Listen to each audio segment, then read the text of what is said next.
This is Okay. this is Chicken Fingers and Rekt. Today we're gonna talk about warriors. This- Um, First of all, we're from Amaterasu, the elitist guild on MT. Yeah. If you want to apply to Okay. our guild, Yes. go to ama.boards.net. Oh wait, I can't give the link. Well, I'll just write a text.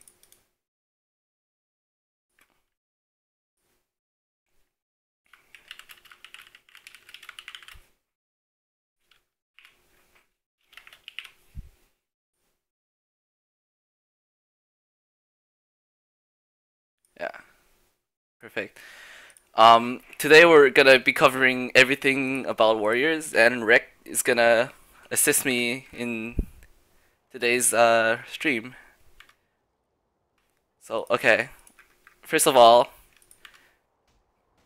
uh, I also wrote the gunner guide, and people know me as Chicken Salad. People now know me as Chicken Fingers, so it's the same thing. I'm Chicken Salad. I've been part of the North America's highest SSHM score run. You can go check out the video on my channel. And I also hit the highest warrior parts on Queen on the 22nd floor of Jetspire 3. And because of these numbers, I think that I have a really good understanding of warrior, even if I started playing warrior seriously a few months ago.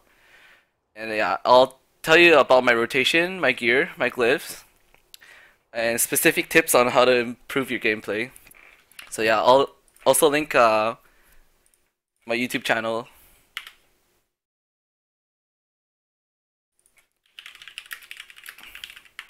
So you can check out gameplays of my warrior.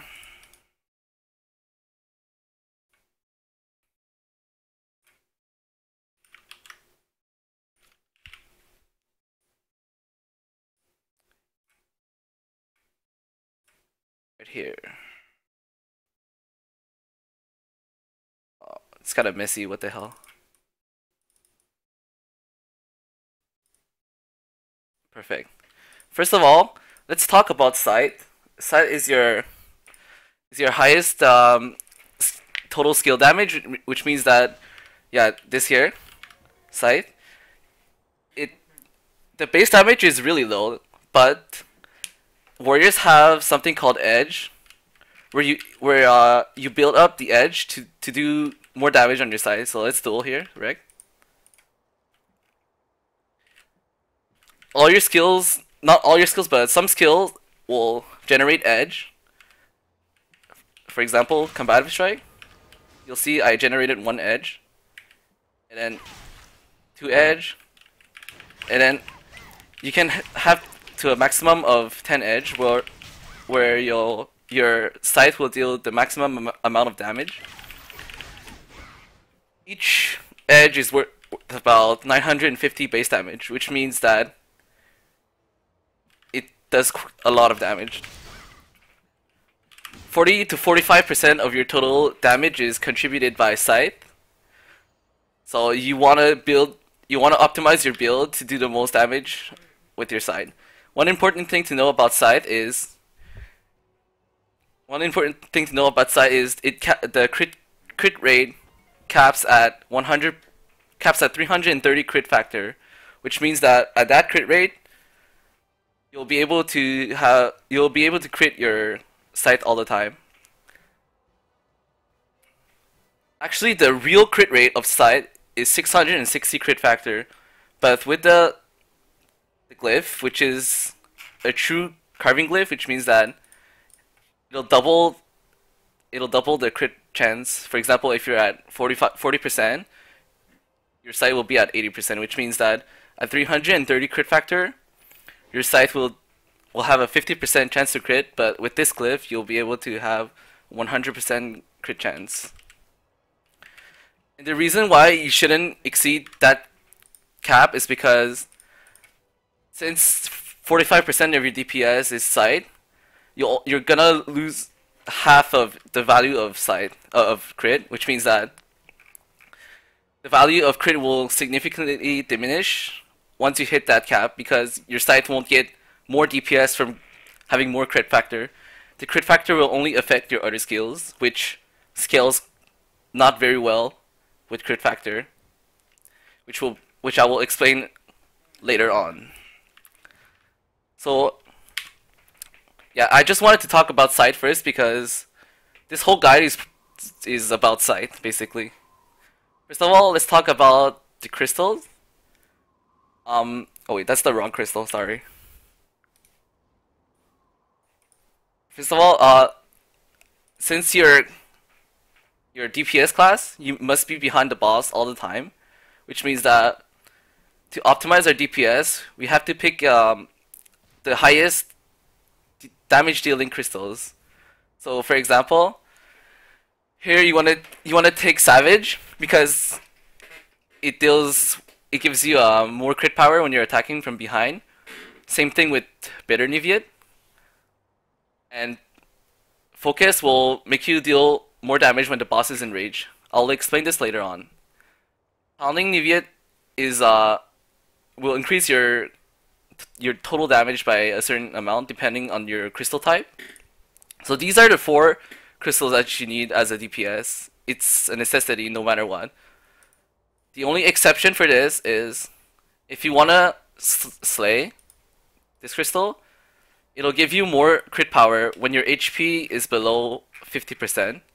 And this is required if you wanna do the most damage or if you wanna do a score run like the SSHM score runs. But that's kind of like redundant now because it doesn't matter. So the only reason why you would want to go with Slaying Crystal is to boost your own DPS.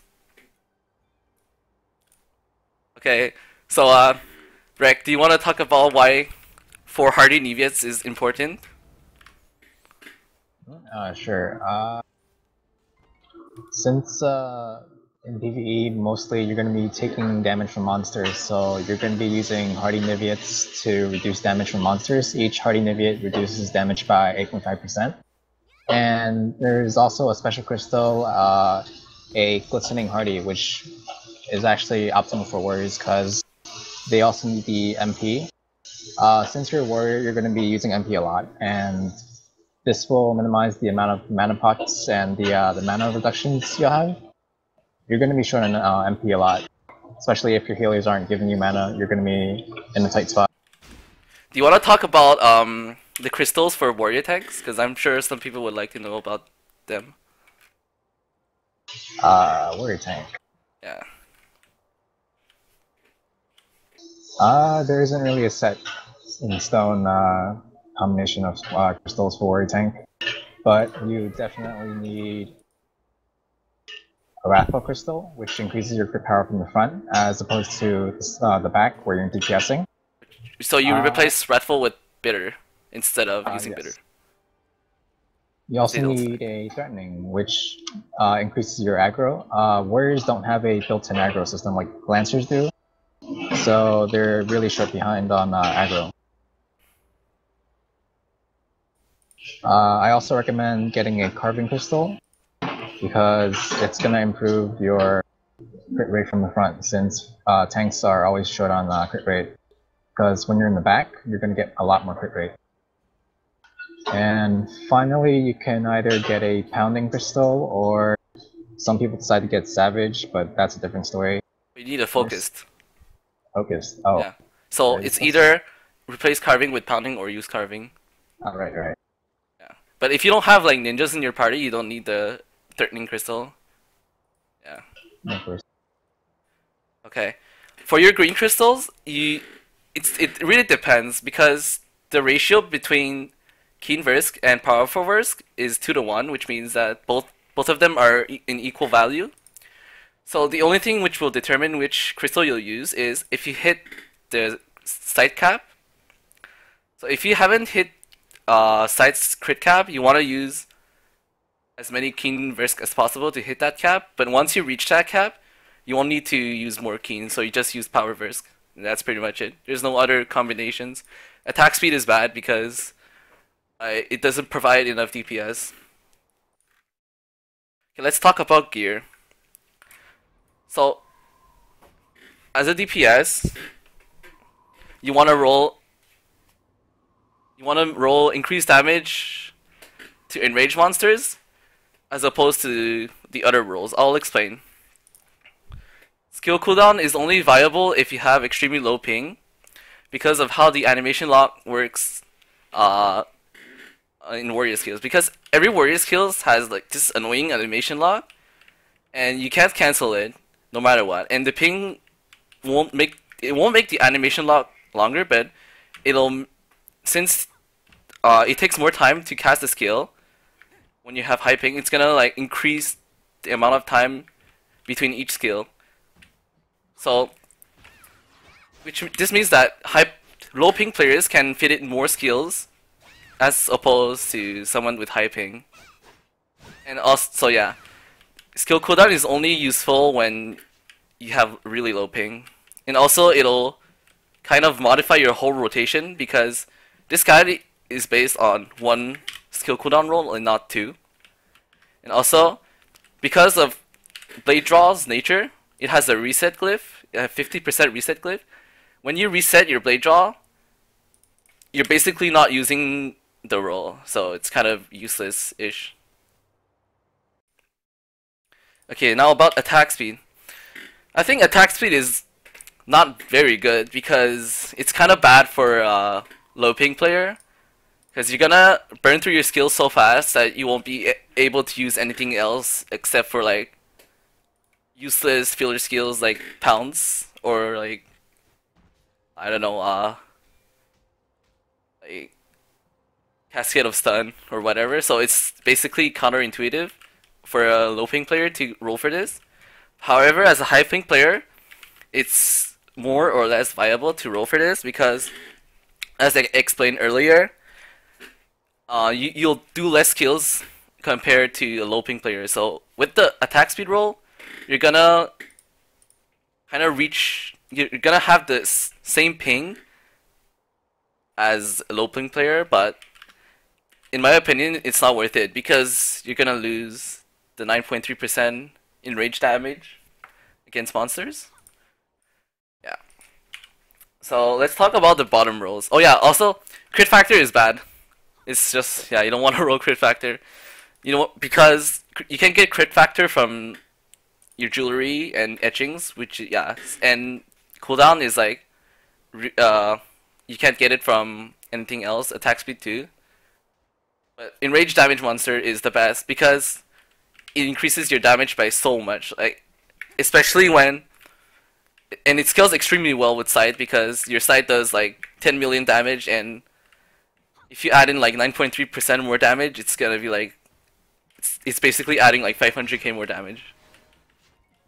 As opposed to skill cooldown, which is kind of useless in my opinion. It'll only allow you to do more sights, but you're losing out on damage because of how Blade Draw works. Okay, let's talk about the bottom rolls. So, okay. For the bottom rolls, there's a difference between VM weapon and non-VM weapon. A VM weapon will allow you to roll 4 rolls, as opposed to a non-VM weapon, which you can only roll 3 rolls. Let's inspect a random guy and see if he has... Okay, this guy has a VM weapon. I have one, actually have one.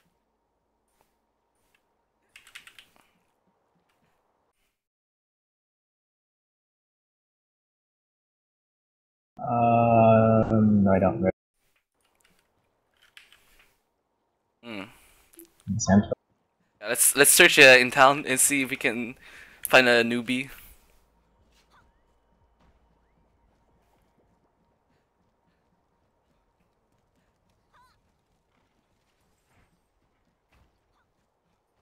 Oh, what about this dirty popo? Yeah, okay, perfect. You see, he has Lancer Slaughter, no, Dreadnought Lancer weapon. He can only roll 3 rolls. So basically, you want to optimize your rolls depending on which weapon you have. So let's just talk about VM weapon for now. Your 3 first rolls will be increased damage by 6.3% when attacking and enraged monsters, increase damage by 6.9% when attacking from behind, and increase damage by 6%. There's no exceptions to this. You have to roll these rolls. It gives you the most damage potential. Now, let's talk about the other rolls. Skill cooldown versus attack speed versus CDR. Okay, so first of all, it's important to know that the attack speed roll only gives 4.5% as opposed to the attack speed top roll, which gives 9.9% more attack speed. Which means that if you want to roll attack speed on the bottom, you're basically losing half of its value. So it's kind of counterintuitive to do that. If you want to roll crit factor, then I don't know what to say, but just don't do it. It's useless. So basically, this means that we have crit power and skill cooldown left. The problem with crit power is it only gives 0.3 more crit power, and that only gives you 3.7% more damage on your crit, which is kind of bad, to be honest. It's like not worth it at all. However, skill cooldown will allow you to have a smooth rotation, which will allow you to be able to cast more sides in a fight, and casting as many sides as possible is very important for a warrior. Okay, you want to talk about the chest roll? Just the chest, the bottom rolls. Sure. Did you talk about the top roll? Oh wait, I'll talk about that first. Just give me a sec.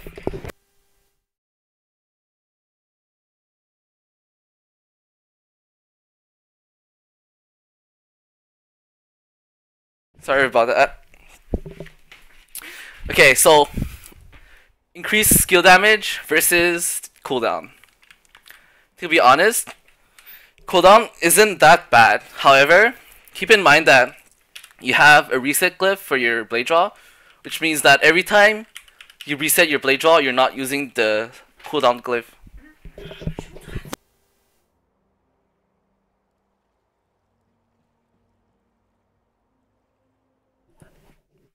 Oh, my mom brought me food. Okay, nice. I like this. Okay, so basically every time you reset your blade draw, you're not using that roll, so you're wasting like 50% of that roll. So this is why we want to go with blade draw damage increase, because every time you reset your blade draw, you're just using this roll, and it makes your blade draw more powerful than just cooldown decrease on that skill. Yeah, your turn, Rek. Alright, so for the bottom rolls, you're gonna roll for decreased damage taken by 6%, and also from frontal attacks by 6.9, and also in ranged monsters. So basically every single damage roll possible except for the aggro line. That's for Dreadnought chest, but if you have a VM chest like Starfall or Imperator, you're gonna want to roll HP for 8%. That's only if you're DPSing, but if you're planning on tanking on Warrior, you're gonna also roll the damage line, the last one, for aggro, and that's gonna make you really tanky for being a Warrior tank. Yeah, because I have full plus 15 Imperator, and when I Warrior tank in Dreadspire uppers, like fucking Caprima still hits through my block, and that's kind of scary. So with this roll, you're gonna do like, the boss is gonna do like a lot less damage to you, and you'll actually be able to block and face tank. Also about the weapon, if you have a non-VM weapon, you want to roll these rolls. You need skill cooldown because you need to get used to the rotation with the skill cooldown. I mean, if you don't want to roll skill cooldown, you're gonna have a hard time adjusting to the warrior rotations once you get your VM weapon.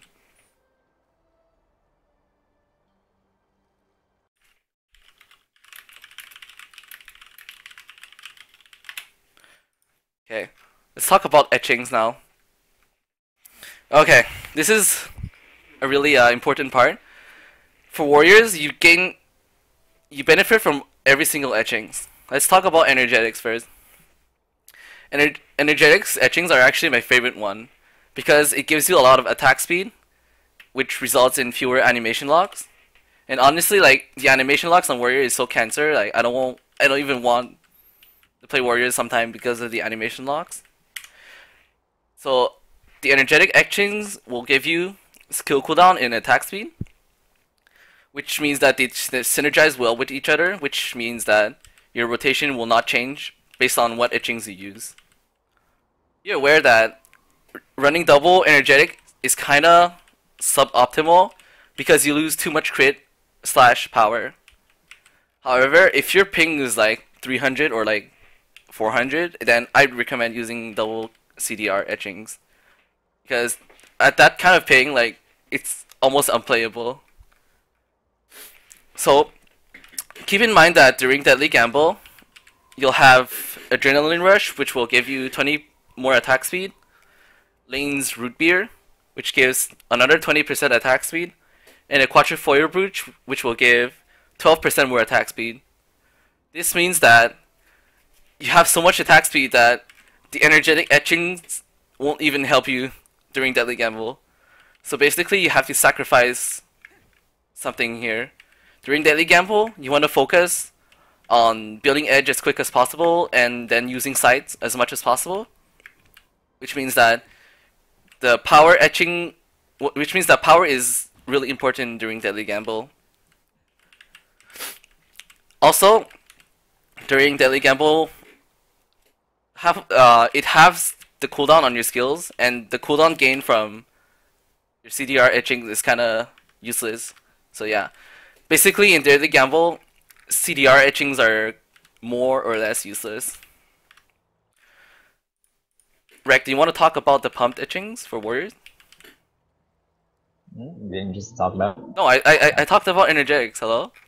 Oh, right. Yeah. So just as you described before, you're gonna be focusing on Deadly Gamble during your rotation. It's gonna do most of your DPS. Since energetic's useless, carving keen is also gonna be useless because you're pretty much near the cap to hit Scythe at 100% crit rate. And the only option is pumped, which is gonna increase your damage with Scythe. And since you're almost gonna hit a crit with 100% crit rate, you might as well just use pumped etching and just increase the damage. Which is far more superior than any other etching you have. Yeah. Also, okay, so let's take my build right now. 212 plus 52 is 264, right? Yeah, 264 crit. And I don't reach the crit cap, which is 330. So this means that this build, the mixed jewelry set, is only viable if you run with a Mystic. So with Mystic, I'll barely be able to hit the crit cap. So this means that my build is completely optimized for the max amount of DPS. However, if you don't run with a Mystic all the time, you have two options here. You can either go for like 1 or 2 keen etchings and then keep the mixed jewelry set, or you could go with double crit jewelry. So you'll need the Shadow Vein rings and the Shade Maze rings. And does anyone have like Shade Maze here? Let me inspect Opsy. Yeah.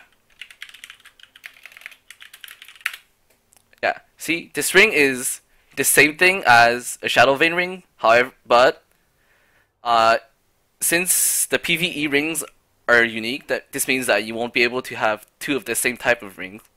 But the PvP ones are not unique, so this means that you can stack both rings, which will give you the max amount of crit. Yeah, so basically, if you want to go with king etchings, it's kind of useless because you're gonna if you run with a Mystic, you're gonna like exceed the crit cap, which means that you're gonna do suboptimal DPS. In conclusion, you want to use 1 energetic and 1 pump if you want to min-max, but want less animation locks, which is basically what I'm going with right now. 1 pump and 1 energetic etching. However, if you want to like really optimize your DPS, I recommend going for double pump, and this requires you to have like really low ping, or if you don't mind the animation locks.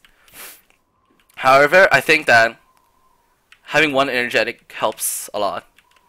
To be honest, I would go with double pump if I didn't care about the animation locks, but every time like my warrior does combative strike rain of blows, I want to kill myself. Go with double keen etchings if you run with the priest most of the times, or if you don't want to go with double crit jewelry. Okay, let's talk about the Innerwear. The Innerwear is the same. It's basically the same thing as the green crystals. You want to go with crit factor if you didn't reach the crit cap yet, or go with power Innerwear if you exceeded the crit cap. Wow, you died. Nice.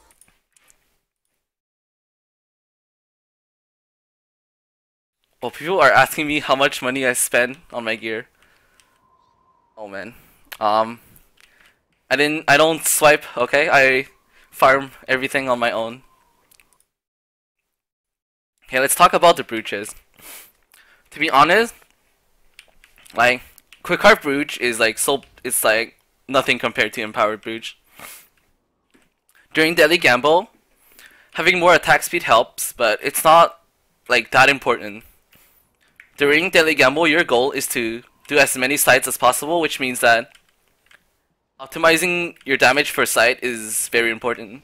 And oh, hey.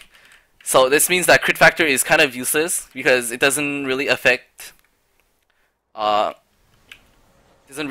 Scythe. So this Quick Carve Brooch gives you 50 more crit factor and 12% more attack speed. So if we assume that the crit factor if the crit factor increase is useless, this means that Quick Carve Brooch only gives you 12% more attack speed. However, an Empowered Brooch is the best thing because of how Scythe scales with power. Because of Scythe's high skill damage, your power will scale extremely well with Scythe. Sorry about that.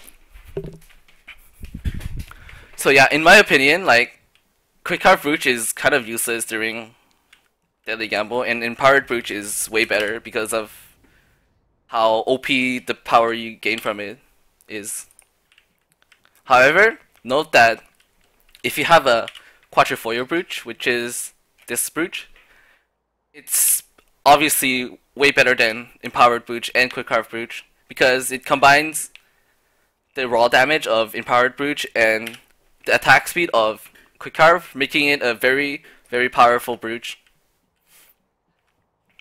So basically, as a warrior, you can double Brooch, which means that you can use 2 Brooches in a fight.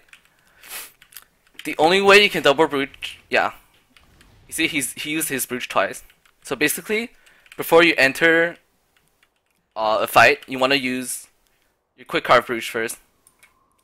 So you pop it before entering combat, and then you switch back to your Empowered Brooch or your Quatrefoil Brooch.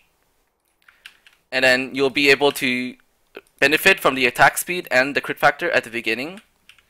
And then after, when you want to burn, you can just pop your Quatrefoil Brooch right after.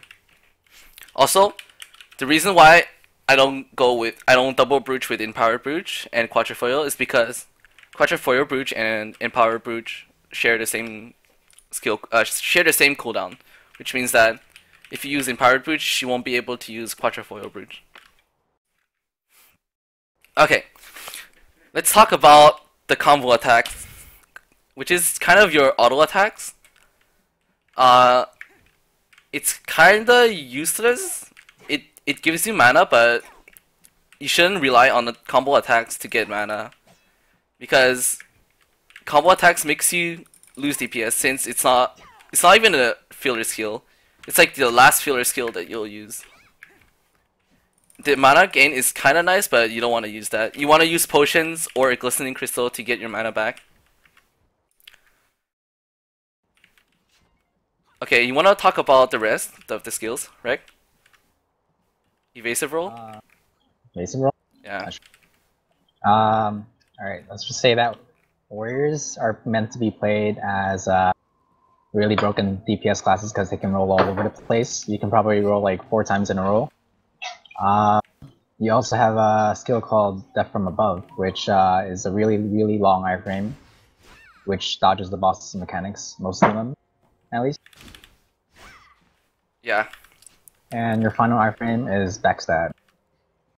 Many people don't know this though, since they just use Backstab as a way to reposition behind the boss, but it is also a good way to just dodge the boss's mechanics. Yeah. And also, like, evasive roll has a long animation-ish, which means that at the end of the animation, you're still gonna be in iframe. So if you don't time your evasive roll like properly or like perfectly, you'll still be able to survive a few hits. Okay, let's talk about the skills before going into the glyphs. Torrent of Blows is useless for DPS, but when you cast it, you take 50% less damage, which means that if you run out of resolve or if your DFA is down, you could potentially use this skill to tank a few hits. However, this skill is really important for tanks because it draws a lot of aggro. Especially when it crits. Yeah, especially when it crits, because of how the aggro formula works now. Is damage is way more important than aggro for holding aggro. Okay, Rain of Blows is one of your like main DPS skills. It can be chained from Combative Strike, which I recommend highly doing so, because every second you waste is less DPS. The damage distribution is 2 1 1 1 1 2 2, which means that in order to get the maximum DPS from this skill, you'll have to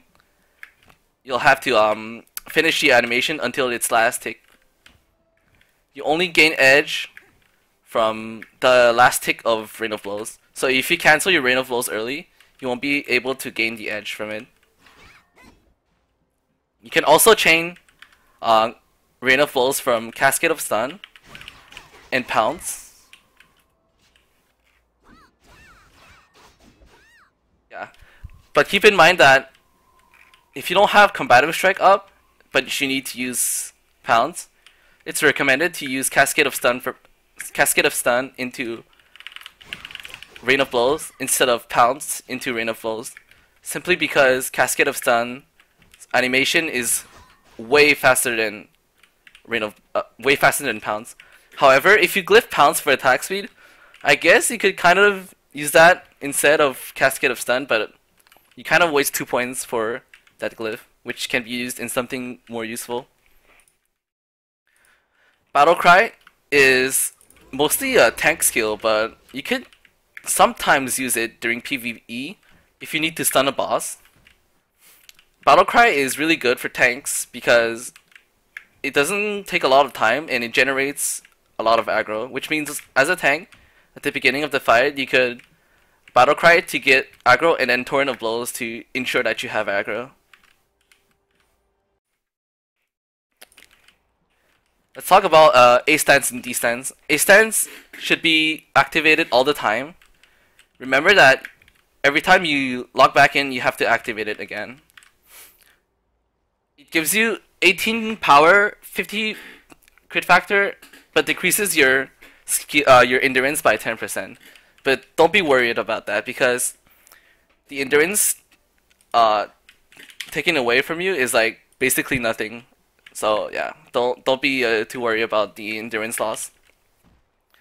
Having a stance on, you'll be able to do way more damage, and it increases your crit factor by a lot. D-stance is necessary if you want to tank, because each attacks will draw 120% more aggro, which means that if you don't have this stance, you'll never be able to hold aggro against like ninjas or like archers.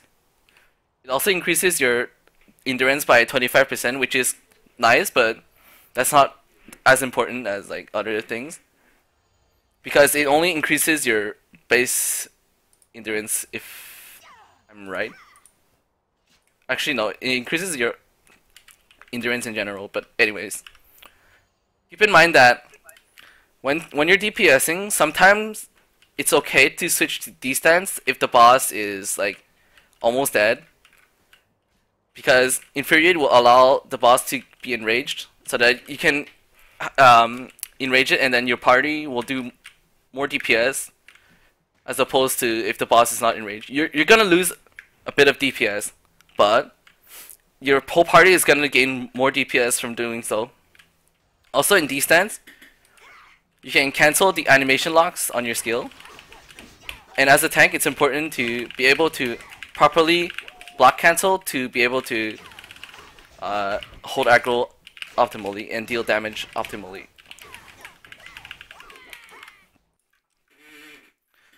That from above is one of your main iframes.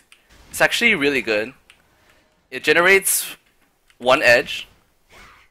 It deals decent damage, but it shouldn't be used as a damage skill. It's an animation canceller, which means that you can cancel animations with it. For example, Reaping Slash. And it also restores 180 resolve when you cast it, which means that if you're low on resolve, you could potentially use DFA to get your resolve back. Keep in mind that at the end animation of DFA, you're gonna be in animation lock, which means that if the boss does something to you after DFA, you're gonna die, because the end animation of DFA is not an iframe. So you have to use your Death from Above cautiously and wisely. And you can't cancel the animation lock either. Poison Blade is... At first it seems like a really bad skill, but it generates one edge, and it's also really fast. Keep in mind that if you have Noctinium pop, which you should at all time because of how Warrior works, you're gonna be able to generate 2 edge instead of 1 edge. This places Poison Blade as a high priority skill, even if it does like non-existent damage. Poison Blade can also chain into Traverse Cut. Do you want to talk about Leaping Strike? Sure. Leaping Strike is basically a movement skill. You just use it to leap forward set distance, probably like 10 meters, I think. And the description says mercilessly allows you to deal 5 times more damage to knock down enemies. That's irrelevant in all cases. You're not going to use it for extra damage, it's just used for mobility. So in case you want to dodge a boss, all your iframes are down, you just want to get the hell out of there, you just use it. Yeah. So yeah, the animation lock is kind of nasty, so just be careful when you use it. You can't cancel it. Okay, Retaliate is only useful in PvE when you get knocked down. It allows you to get back to your feet really quickly. Okay, Mango. Oh man. Mango is probably one of the most useless skill in this game. It makes your fourth consecutive use of combo attack cut your foe's attack speed by 15%. But first of all, you're never gonna use like combo attacks 4 times in a row. And also, most of the bosses in endgame PvE dungeons are not affected by CC. And also, reducing the attack speed of the boss is kind of useless. You won't gain anything from it. So basically, you never want to turn on Mango. Charging Slash. Oh yes, Charging Slash is one of my favorite skills. The tooltip says that it draws high aggro, but it doesn't really matter in A stance because you don't have any aggro generation. So yeah, don't be afraid to use Charging Slash all the time. It's a really good mobility skill because it doesn't have like an animation lock like Leaping Strike, which means that at the end you can just like roll, or like you can cancel it whenever you want. It generates 1 edge, which means that it's a really important skill in your rotation, and it's also really fast. like if you're close to the boss, it'll instantly cast the skill and do damage. Like this. See? You can also use it like as a mobility skill to get away from the boss, but be careful that it'll target a boss and lock onto it, which means that if you're like kinda near the boss but you're facing away, it's possible that instead of facing away from the boss and charging away, it might just you might just charge towards the boss and die. Because the boss's hitboxes are really big, so just make sure that you're like a distance away from the boss before using charging slash. Sometimes on the 22nd floor of Dreadspire 3, I tried to charging slash away from the boss during the curl, but oh man, I died because instead of charging away, I went straight into him and died and couldn't do anything. Vortex Slash. You want to talk about Vortex Slash? Sure. So Vortex Slash is just another great skill to chain into Poison Blade. I mean, not Poison Blade. Blade Draw. Unfortunately, Vortex Slash gives no edge, whereas Charging Slash gives one edge. It's not going to be up until you roll or DFA.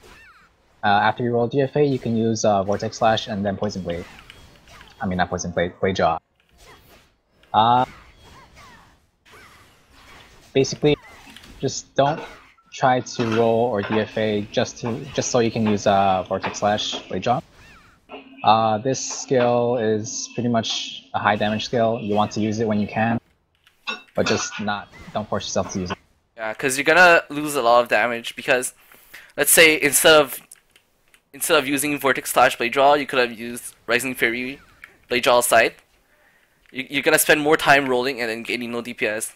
So yeah, it's better to only use Vortex Slash when you have the opportunity to use it. Like, don't force an iframe. It's really bad. Okay, Combative Strike. Combative Strike is a interesting skill. It doesn't use any mana, so you don't have to worry about it. Instead of mana, it uses your HP. The HP that it uses is almost like negligible.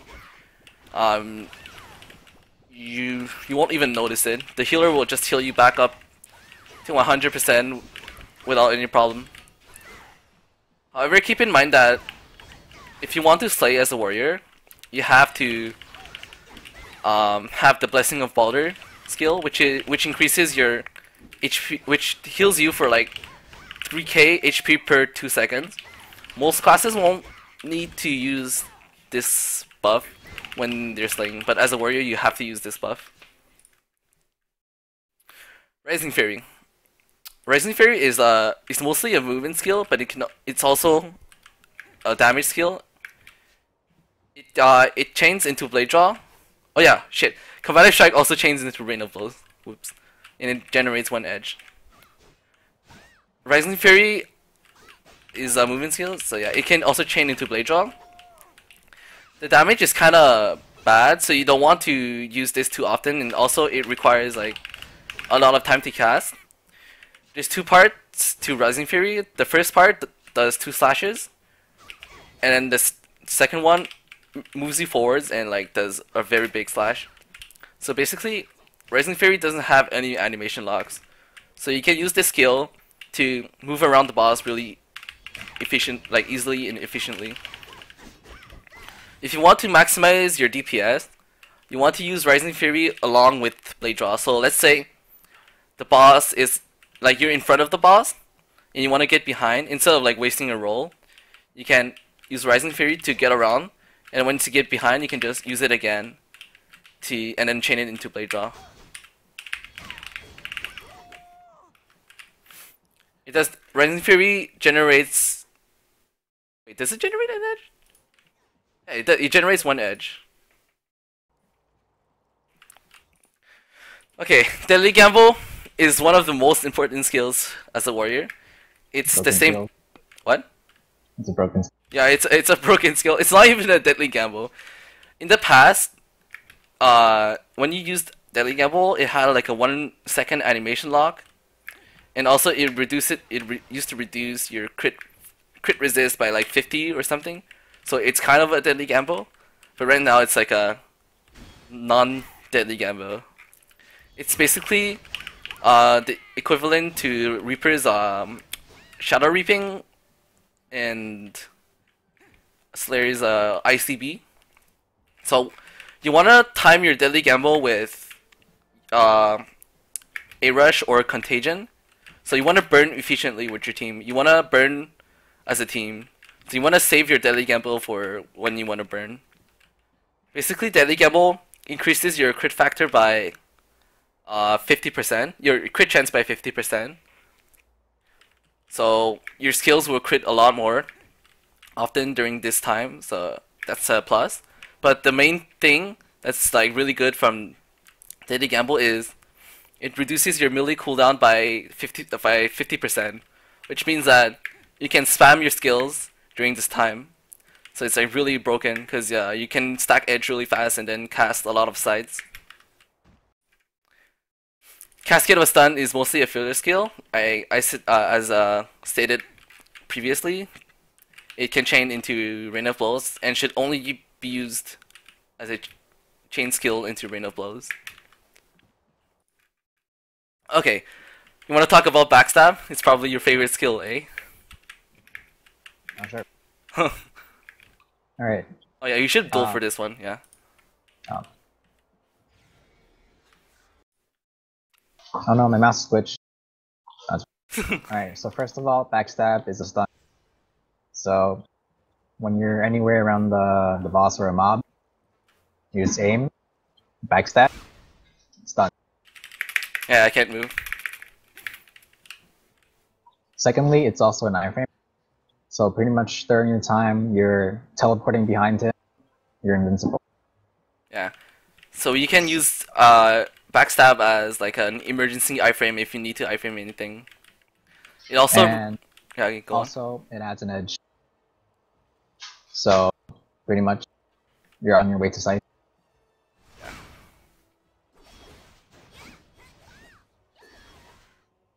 So yeah, but don't spam backstab as like your primary iframe. You want to save backstab for those clutch moments. It's really good. It's a really good emergency iframe. But yeah, most of the time you want to start the boss by using backstab to get behind his back without like wasting time or like trying to find his back. Staggering counter. Oh yeah, that's a pretty useless skill in PvE.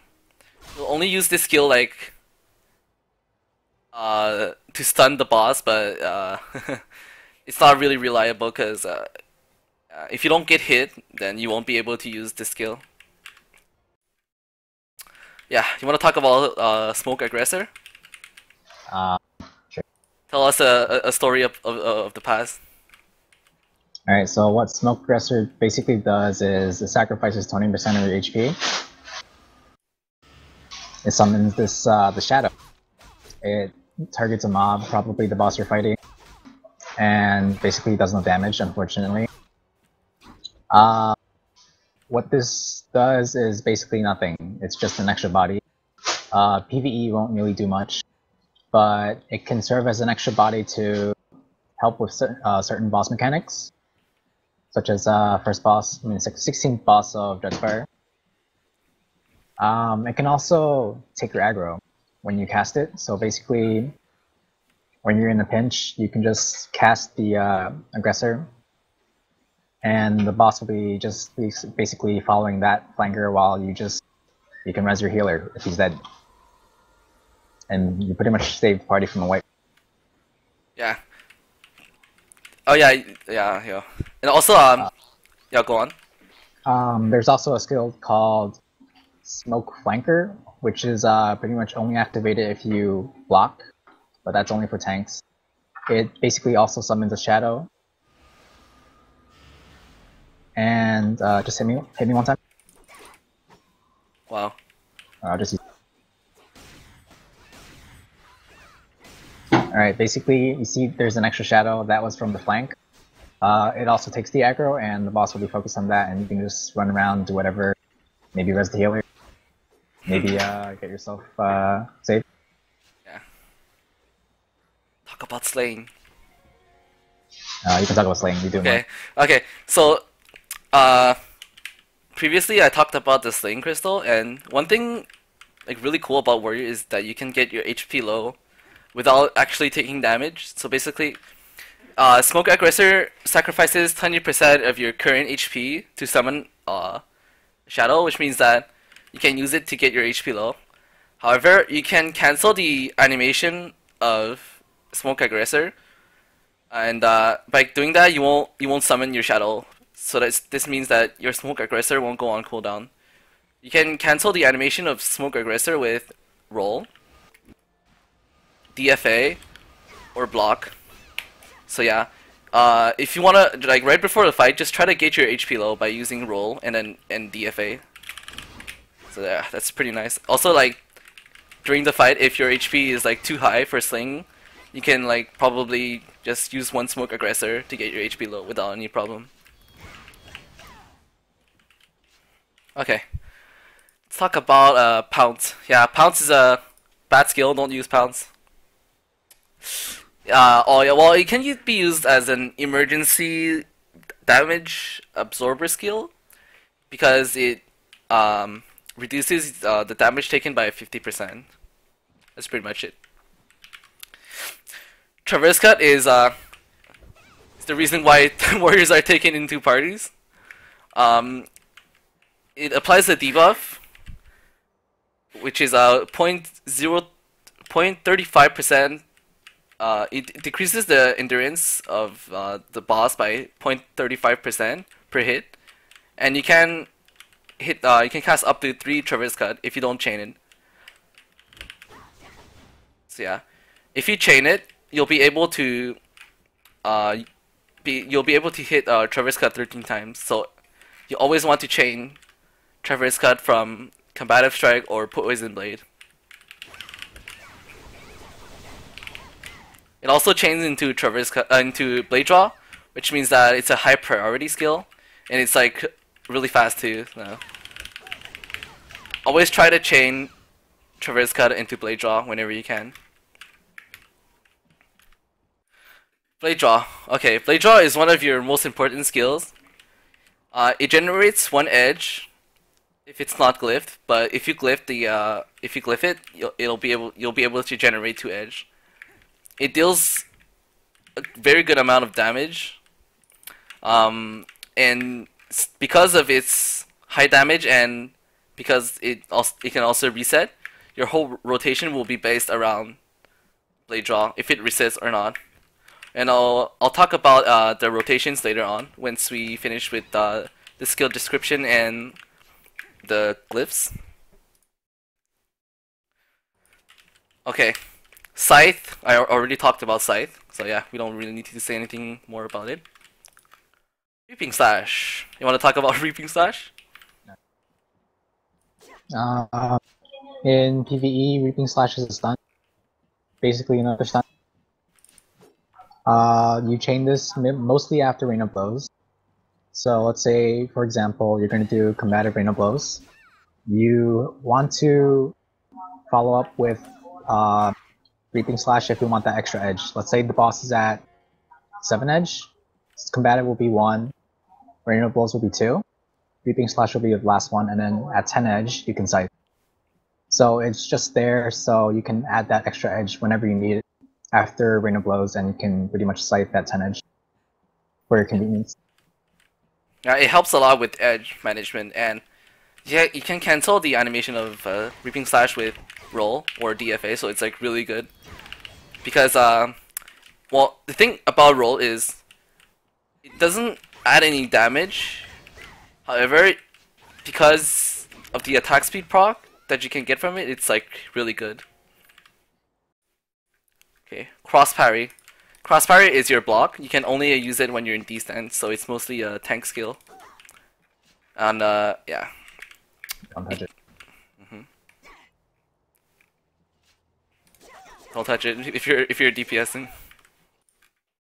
Binding Sword. Oh yeah, Binding Sword is a useful skill in PvE. If you need to leash anything, then it's really useful. For example, on the 19th floor of Dreadspire Uppers, Mildita will spawn worms, and the only class that can leash them is warriors. So you can leash the worms, and then they'll be grouped up so that you can kill them more easily, instead of just going there and then like taking 30 seconds to kill the worms and then wasting DPS. Infuriate. Infuriate is it's a great skill. However, it's only useful when you're tanking, because whenever you cast Infuriate, you'll be locked in D stance. You won't be able to switch to A stance, which means that you can't Infuriate at the beginning and then like switch to A stance right after. But you can do that, like as I said earlier, at the end of the boss fight to gain that extra damage.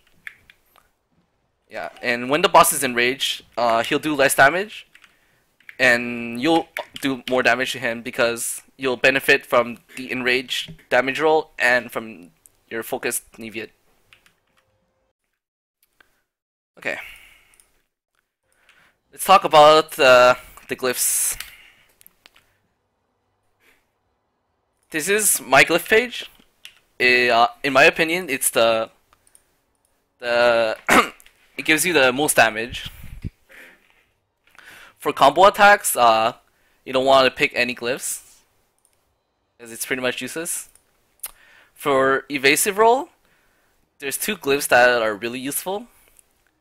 Swift evasive roll, which increases your attack speed by 15%. 40% chance to increase your attack speed by 15% for 10 seconds. Because you use evasive roll like really often during a fight, it has a very high chance to proc the glyph. So most of the fight you'll be able to have this glyph up. And attack speed helps a lot with warriors because of how animation lock works. It's like really cancer. But with this glyph, like it'll help a lot. Affirmative evasive roll reduces the resolve cost of evasive roll by 120. That's a really good skill, because with this glyph you'll be able to roll 4 times as a warrior. And because of the high resolve cost of evasive roll, it's really helpful to have this glyph. You'll be able to have a higher uptime on evasive rolls, and you won't run out of rolls to use. Sometimes this glyph can actually save your life, because sometimes like your resolve is like really low, and you need to have to iframe an ability, to iframe an attack. So sometimes, yeah, it's in those clutch situations, this glyph can save your life.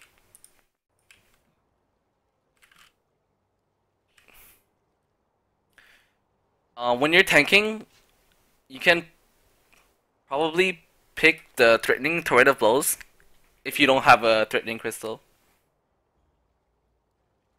Rain of Blows is there's only one useful glyph for Rain of Blows, which is the Empowered Rain of Blows. It increases the skill damage by 25%, which means that it has more damage to one of your main DPS skills, and more damage on your main DPS skill is really good. The HP is kind of useless because it only restores like 3.5% of your total HP. For Battlecry, if you're tanking, it's kind of useful to go with the attack speed, but it's not needed. Like when you're tanking, like you don't use Battlecry that often, so it's preferable if you don't glyph anything in here because of it costs like a lot of glyph points. For A stance, there is no glyph. For D stance, okay, the grounded defensive stance will give you 10% more endurance when you activate D stance. But keep in mind that this glyph is like not really necessary, because having more endurance, having more defense will not really help you that much. The most important part about tanking is having the right rolls on your chest. Having more defense will not help that much. For DFA, the Swift DFA is really good because it has a 50% chance to activate the glyph, which gives you 15% more attack speed for 10 seconds. And that's really good because it has a high uptime, and DFA is used pretty often during a fight. So it's like the likelihood of activating this glyph is like really high. So I recommend using this.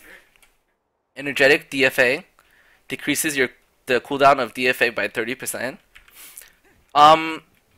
To be honest, I don't think it's really useful because you don't use DFA like off cooldown. You only use it situationally. So it's kind of useless, but if you're like learning a new dungeon, then I can see me using this I can see why you would want to use this glyph. It could be useful if you're learning a new dungeon. Grounded DFA adds 20 more endurance when you use this skill. It lasts 8 seconds, so. But yeah, 25 endurance is like quite a lot, but in my opinion, it doesn't help you that much because you're already really tanky if you have the right rolls on your chest, so I don't see why you would want more endurance. And it also costs like 5 glyph points, which is really a lot. Poison Blade has bad glyphs. Leaping Strike 2. Retaliate 2. Mango doesn't have any glyphs. Okay, Charging Slash. Charging Slash has an energetic glyphs, which reduces the cooldown by 25%. That's a really important glyph because Charging Slash is one of your main skills. You want to use Charging Slash Blade Draw like all the time. And with this glyph, it'll reduce the cooldown by 3 seconds, which means that you'll be able to have a higher uptime on Charging Slash Blade Draw. Power Link Charging Slash is really good because Combative Strike is used like really often during the fight, so you'll always benefit from this glyph. And also Charging Slash is also used a lot of times. If you use Charging Slash off cooldown, the uptime on this glyph will be around 70%-ish. Vortex Slash. Vortex Slash has only one useful glyph, which is the damage increase. It increases the damage by 25%. It's not needed, but if you have like 4 extra points left, then this is a really useful glyph. The reason why the persistent Vortex Slash is not really useful is because it only has a 30% chance to reset your Vortex Slash. The problem with that is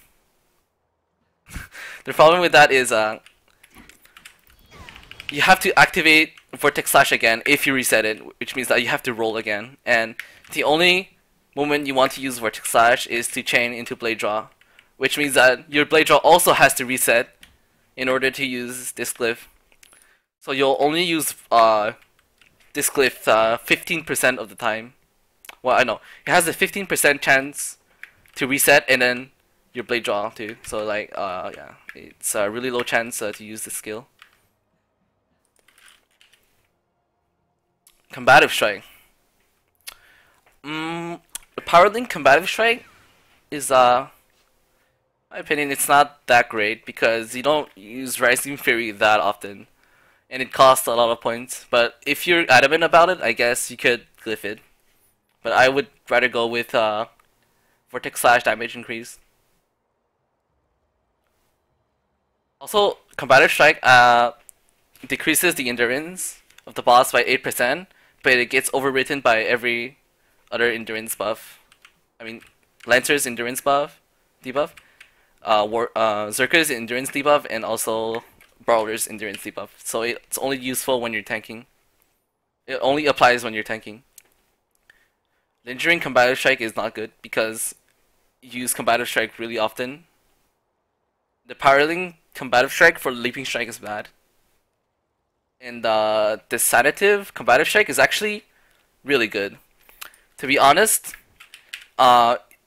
it's needed if you don't have a priest in your party, because you won't be able to have the Blessing of Balder, which means that you need this glyph when you're slaying. If you don't have this glyph, you're gonna die from using your Combative Strike too often. So with this glyph, it'll help you manage your HP. Rising Fury doesn't have any really useful glyphs. The 25% chance to eliminate the cooldown is kind of mediocre because you don't use Rising Fury twice in a row.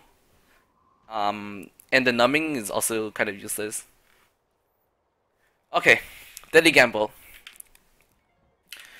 The energetic Deadly Gamble is actually really good because if you, for example, if you want to if you want to burn with your team efficiently, the Mystic and the Lancer will use Contagion and A Rush off cooldown, which means that every 1 minute 47 seconds, they're gonna use A Rush and Contagion. However, Deadly Gamble has a 2-minute cooldown, which means that you won't be able to sync properly with A Rush and Contagion. So the energetic cooldown, the energetic glyph will allow you to sync up with them, which is important because it boosts your damage by quite a bit. However, if you don't have Contagion or A Rush in your party, you can use Deadly Gamble off cooldown. So this glyph will help you use Deadly Gamble more often during a fight. The Lingering Deadly Gamble adds 4 seconds to Deadly Gamble, which is really good. That's basically adding 1 extra edge to your Deadly Gamble uptime.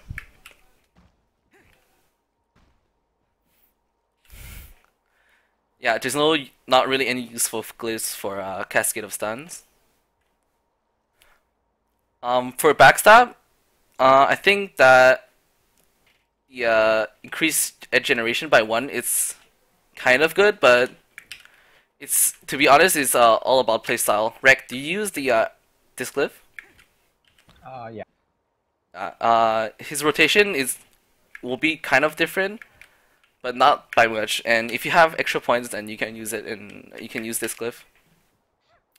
You don't need the energetic backstab because you don't use backstab off cooldown. There's no useful glyphs for staggering counter. There's no useful glyphs for this smoke aggressor. And pounce. Use a attack speed glyph if you want to use pounce into Rain of Blows. Traverse cut. Okay. To be honest, there's only one useful glyph for Traverse Cut, which is the Lingering Traverse Cut. It adds 50% more. It increases the effect duration by 50%. Traverse Cut lasts for 27 seconds. So, but with this glyph, it'll increase it to 41 seconds. If you're a beginner, I guess it's kind of useful. I guess this glyph is kind of useful, but if you're like a skilled warrior, then you should be able to keep up your Traverse Cut up all the time.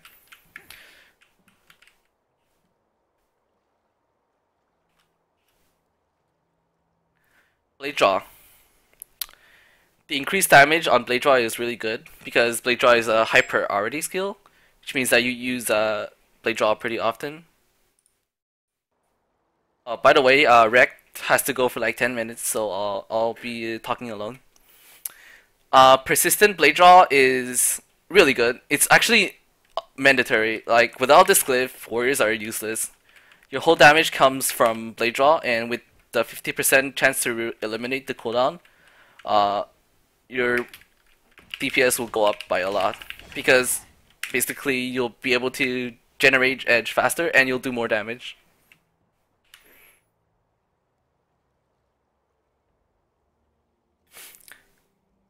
This is, I guess, one of the most important glyphs. It allows you to generate 1 extra edge when you use Blade Draw. Also, they added a new glyph for warriors, which is the Carving Blade Draw. It doubles the chance to crit monsters, so it's not useful in PvP, it's only useful in PvE. Keep in mind that it's not a true carving glyph like Scythe. It won't double your crit chance by... It's not a true carving glyph, it's a binomial carving glyph. So in average, if you reach the cap for Scythe, which is 330 crit factor, your blade draw will crit 70% to 80% of the time, which is really, really good. Like, in the past, blade draw only critted for like 45% of the time, which was kind of sad to see.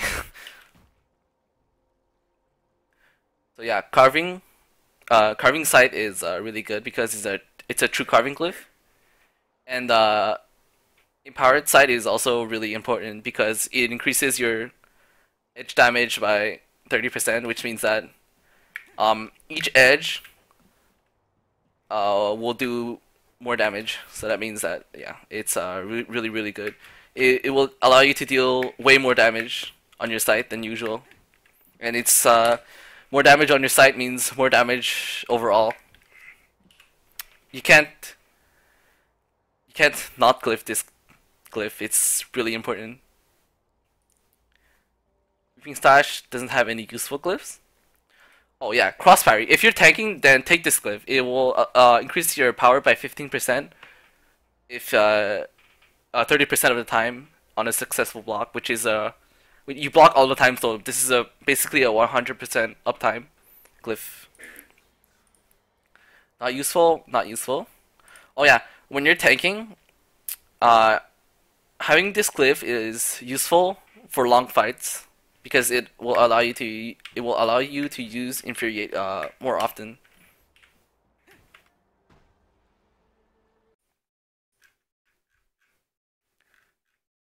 Okay, let's talk about rotations. Rotations for warriors is the hardest part about rotations. The hardest part about warriors is rotations, because of how blade draw works. Your whole rotation is based on blade draw, and this means that you have to adapt really quickly during a fight, depending if your blade draw resets or not. Your goal as a warrior is to stack edge as fast as possible and to use as many sites as possible at 10 edge. This is the priority list for your combos. Charging Slash blade draw should be prioritized first because it does the most damage and it's the fastest generation combo, edge generation combo. And then you have Vortex Slash blade draw, which is situational. This means that if you have Vortex Slash up and blade draw up, it's you should prioritize this over this combo because it's faster than this. Combative Strike, Traverse Cut, Blade Draw is also really good, but not as good as Charging Slash Blade Draw because it's slower.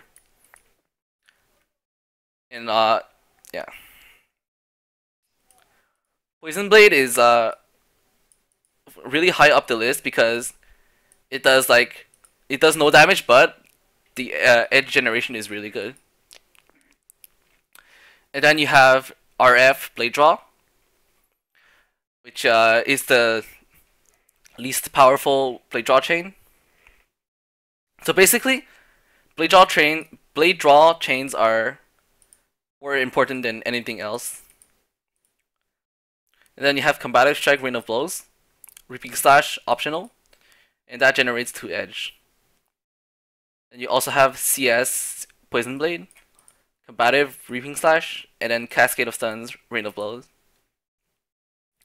Also, an optional rotation would be Poison Blade, Traverse Cut, Blade Draw at 6 edge. You should only use it at 6 edge though. And if you want to check out a video for this part, you can go to my guide and then click here. Basically, first of all, showing these is not really useful, but it can help you. You shouldn't follow these religiously. You should only use these as guidelines for your rotation. These are not set rotations. These are rotations to use if the opportunity allows it. So basically, this means that you can make your own rotations with this list.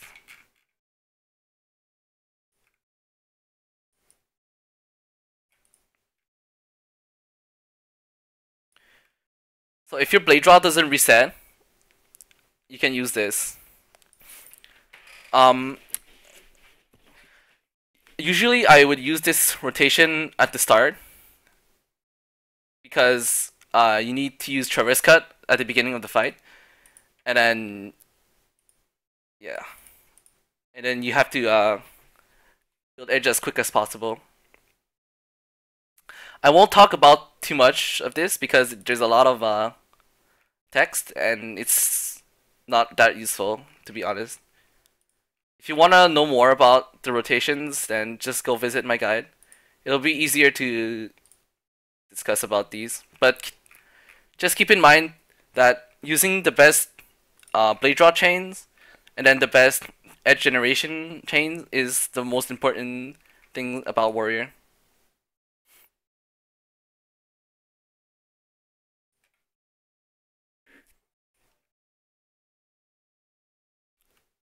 Also, when your blade draw resets 3 times, it doesn't really matter because you already used your best blade draw chains. So if your blade draw resets more than 3 times, then it doesn't matter.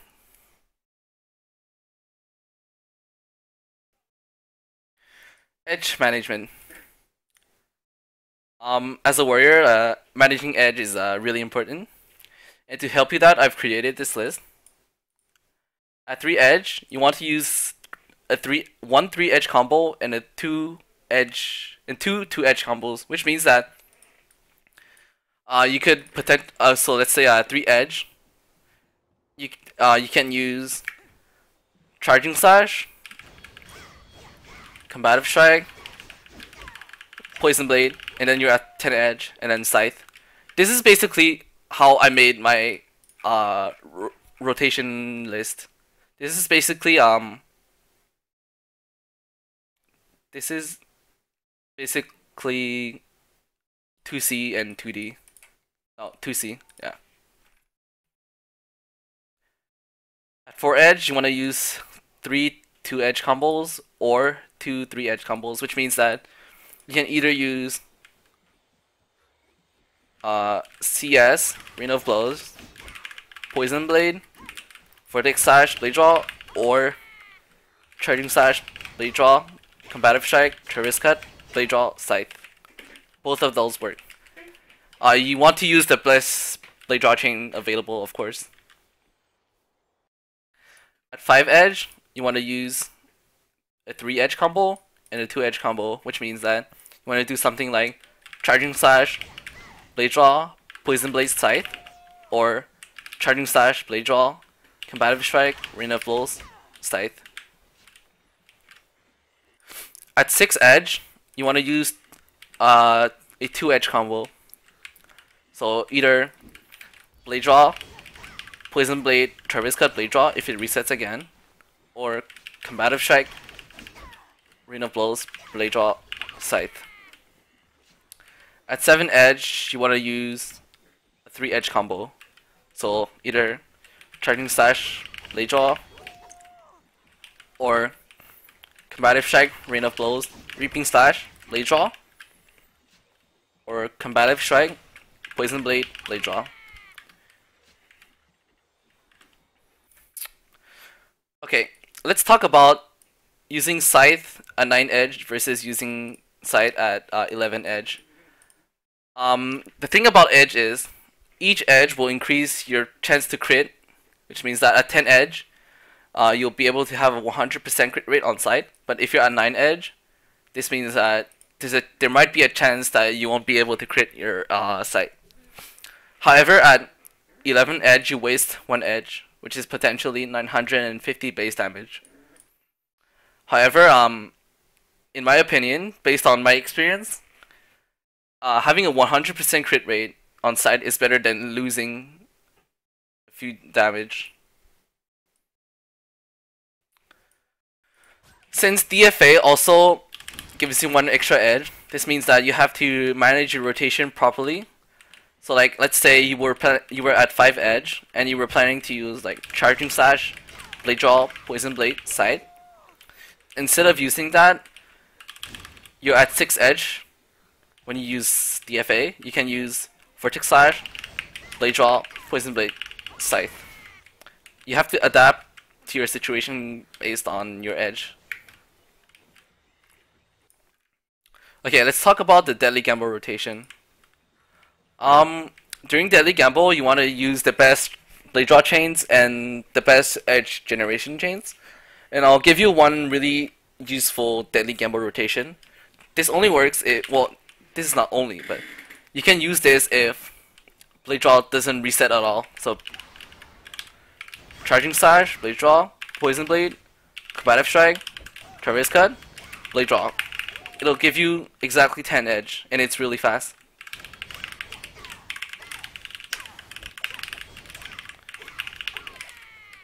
You'll be able to use 2 Blade Draws, and it takes like almost no time to use this combo. It's really good if your Blade Draw doesn't reset. Apart from that, you just want to use your normal rotations based on the priority list.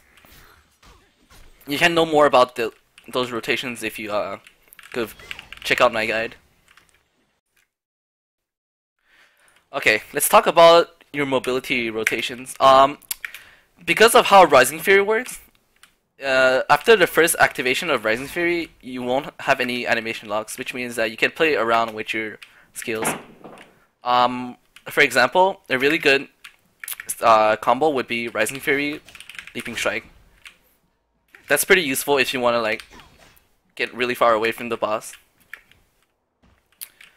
Also, another one would be Rising Fury, Blade Draw. Basically, you can use this to move around the boss.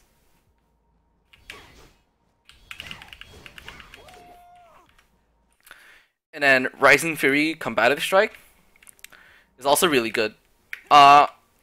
This combo is like mostly used in SSHM on the second boss of SSHM when he does the donuts. You want to save your resolve at this boss because sometimes he will do like retarded things and you'll be out of resolve and you'll die because you can't get to a safe zone. So basically, this is a really fast and quick combo, and it allows you to travel a short distance in a very short amount of time.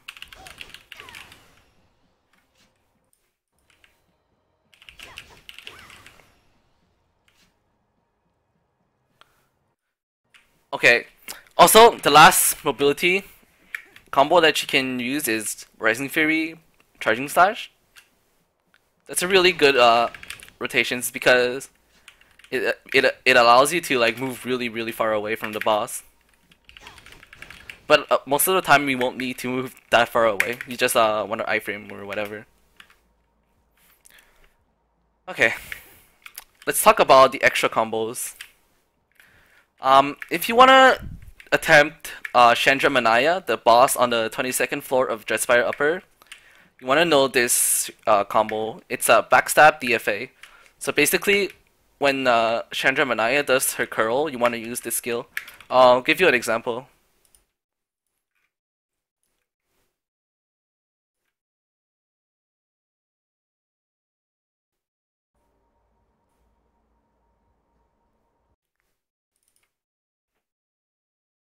Okay.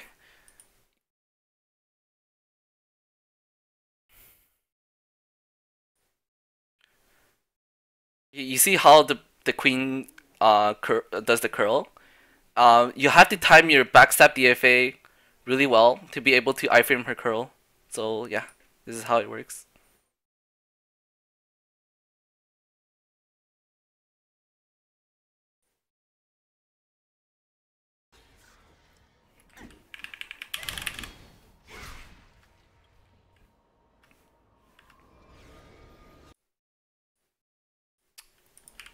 Okay, and that's pretty much it. I'll try to answer questions. You can ask me questions about specific bosses or specific dungeons or like questions about PvP. I'll try to answer PvP questions. I'm not a really good PvP warrior, but I have some experience.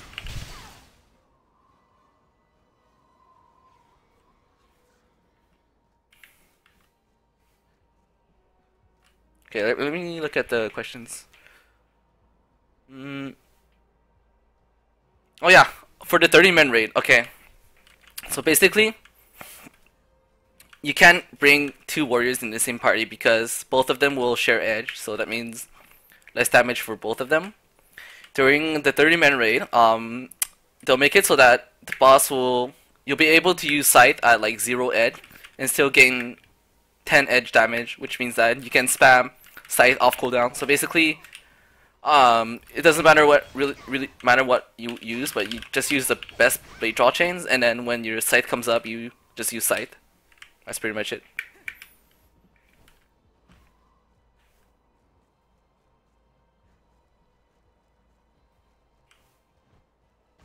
So yeah, basically, for the deadly gamble rotations and 30-man raid, you could basically do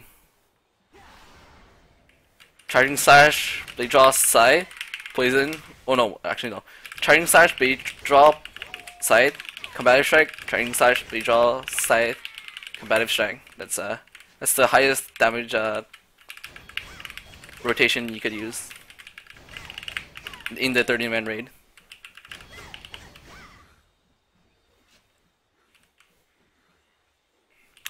Okay. Also about ping for warriors, having a lot of ping is actually kind of cancer, but it won't affect your ability to do well. A really good warrior by the name of Zany is probably one of the best warriors in this game. Actually, I've learned a lot of things about warrior from him. He has like 140 ping, but he plays like a god. Like he basically does like same amount of damage as me, but with like higher ping. Like if he had lower ping, he could probably destroy me. So yeah, having higher ping won't hold you back. So yeah, unless you have like 350 ping, but yeah, don't use ping as an excuse. Yeah, Zany senpai, I appreciate uh your skills.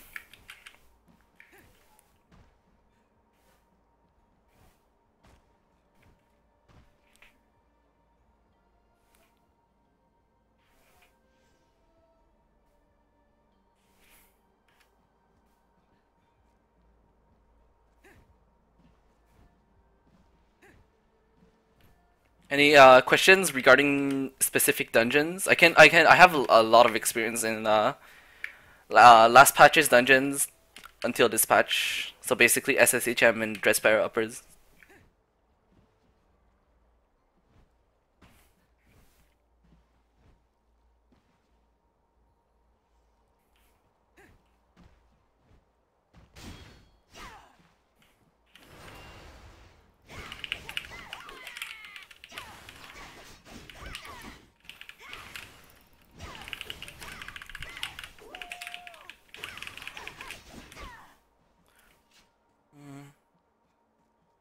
Oh yeah, also about the blue crystals, uh, it's kind of optional, but if you want to like be the best or like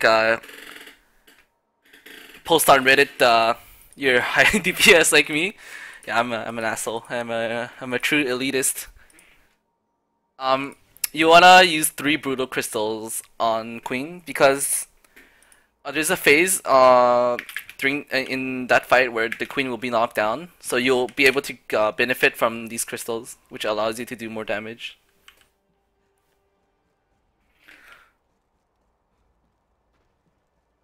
Okay, why would I use the damage cliff on Vortex Slash?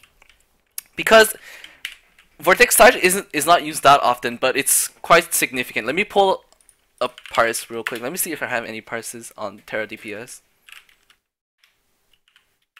I think I have a Mildita parse. Yeah.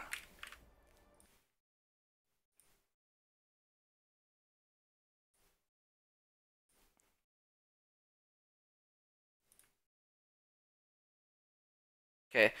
Um, See how I have 99% uptime on Rxkt? I didn't use the duration glyph. This is like the best uptime that you can have on Deadly Gamble on Rxkt, and look at my DPS too, it's 2.7 million. If you look at the breakdown, Vortex Slash is quite high up there actually. It's higher than Traverse, like all of these skills here.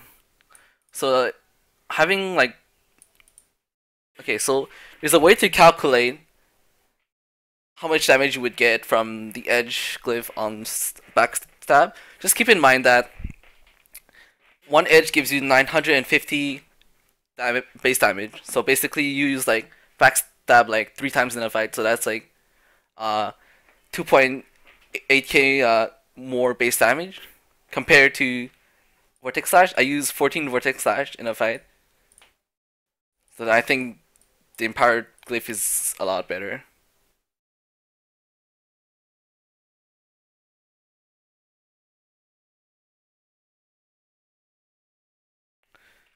Yeah.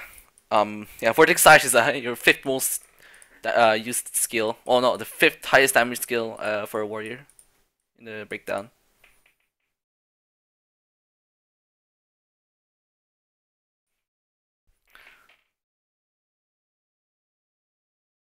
Yeah, one edge is worth 1.6k base damage if you include the crit effect. Well, yeah, thank you, Opsy, for your intervention.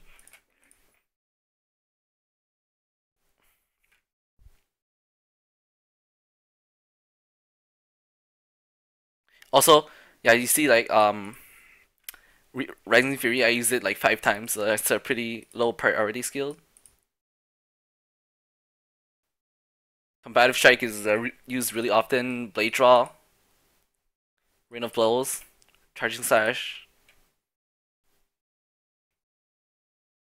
Etchings. What do you want to know about Etchings?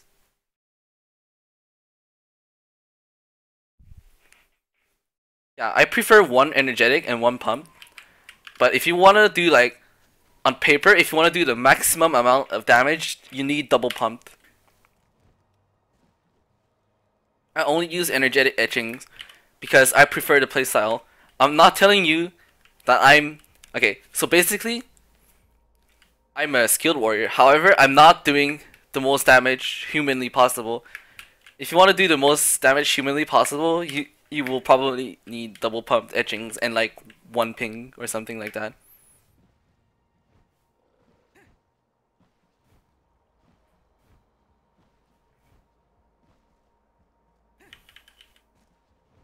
So yeah, um,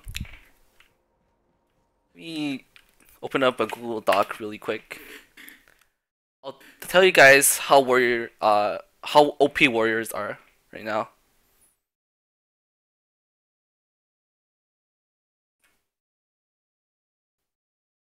So basically, right now, in the PvE tier list, you got Ninja on top. That's that's like obvious. Like ninjas are the most OP DPS class. And after that, you have Brawler DPS. Brawler DPS back crit can do a lot of damage. And then after that, you have Archer. If they don't need to debuff. And then you have Warrior, Archer if they need to debuff. Gunner, Zerker, and I don't know. Yeah, that's pretty. Yeah. So, in these 4 classes are stronger than Slayers, Sork.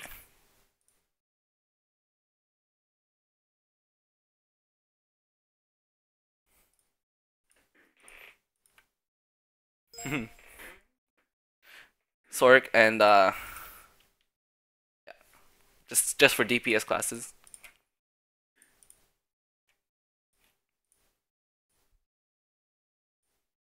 So yeah, warriors are like really high up there. So yeah, don't worry about what everyone says about warrior DPS, but warriors are really strong up there.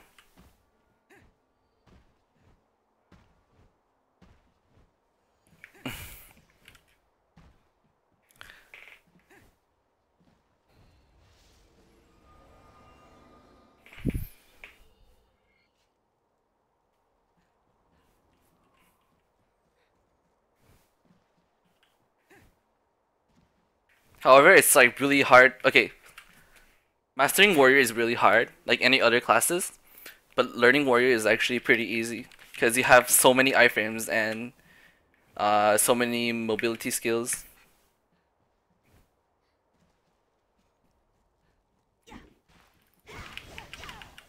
So yeah, another thing about warriors is they consume a lot of Noctanium, so be prepared to have a lot of money if you want to play warrior optimally.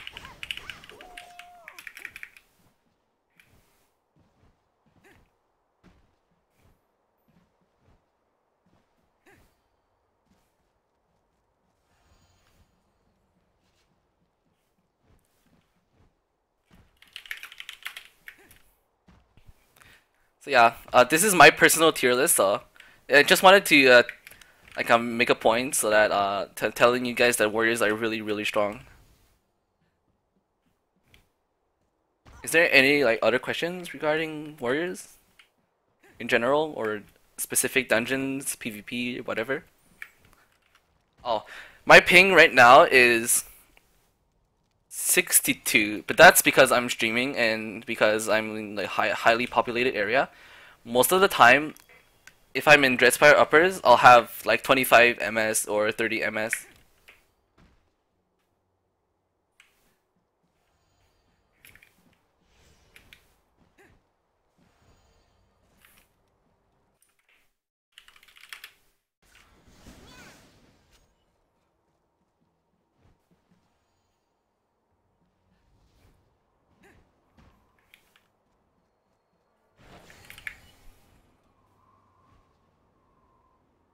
Okay.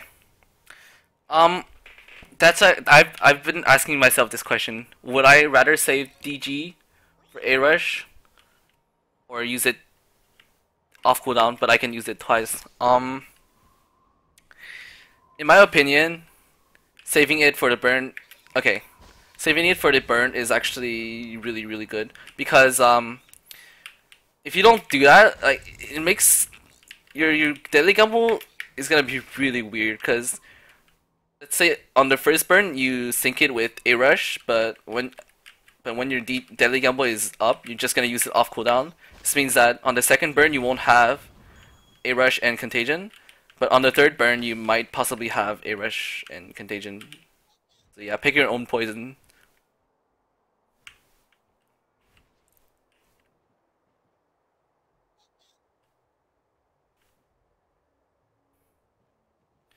Oh man, Kangi is asking me if I can do 10 mil DPS if I name myself Chicken Hand. So if one chicken finger is like 2 mil per second, I guess I can do 10 mil per second because 5 times 2 is 10, right? Yeah.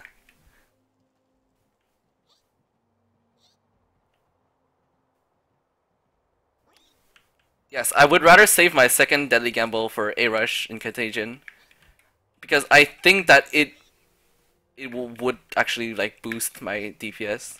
And to be honest, I only care about personal DPS for this patch anyways because it's so boring and easy. Um, the difference between a ping of 20 and 50 is almost negligible. Like sometimes I play at 50 ping and sometimes I play at 20 ping and I don't even notice anything.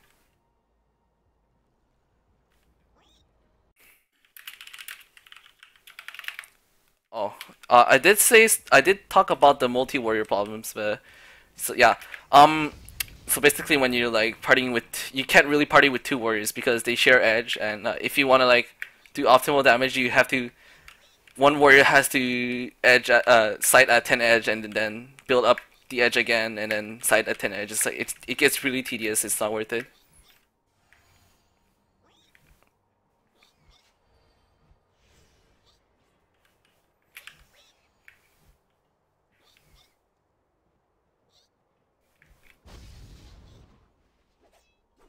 Oh yeah, hey, this is Zany here. Where's Zany?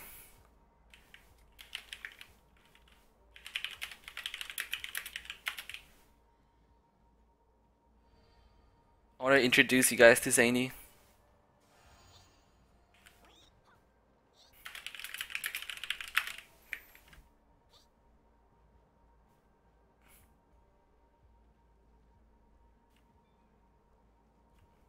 Here.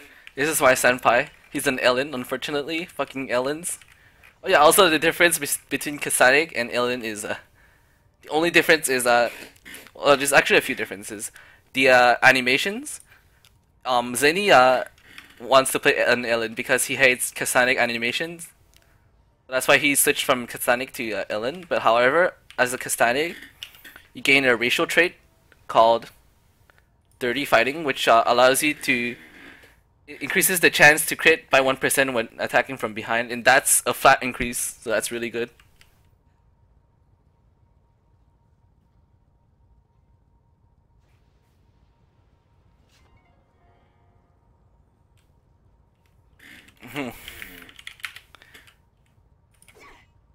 So yeah, if we inspect him, if you look at our build, it's almost the same. I don't know why he has like 3 more. Oh yeah, he has 3 more crit because he uses a Heaven's Elixir. Let me just go pop one immediately to show you.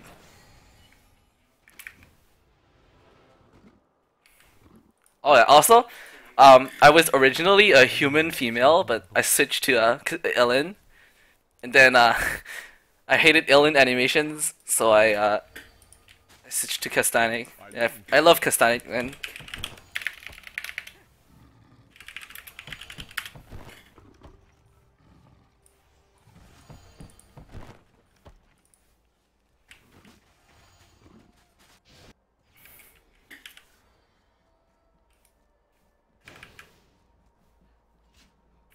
Okay, it's let me inspect Zany and then compare our build. Hmm. Plus, oh wait, what? Why do I have? Okay, anyways, wait a second. Oh wait, I have VM7, so I have like 2 extra power. Anyways, we have almost the same amount of power, but our crit factor is exactly the same. Our etchings are exactly the same.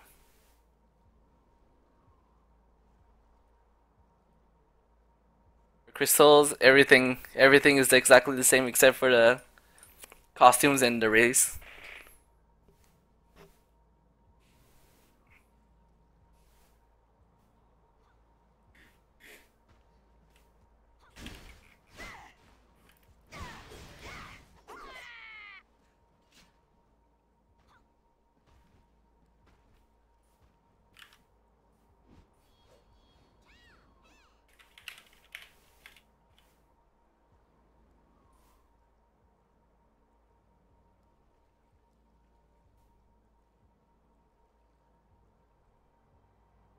Yes, I've done a guide for Gunner. It's on the Essential Mana website. You can check it out. I might also host a stream for Gunners in the future if I have the motivation. But right now, I, I think my Gunner pretty much died. And I don't want to really talk about Gunners right now.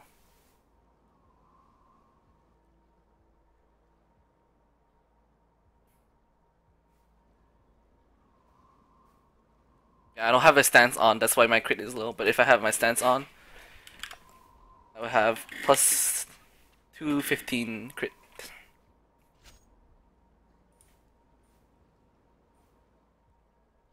Don't ever force proc. Nothing comes good out of force proc and stuff. Yeah.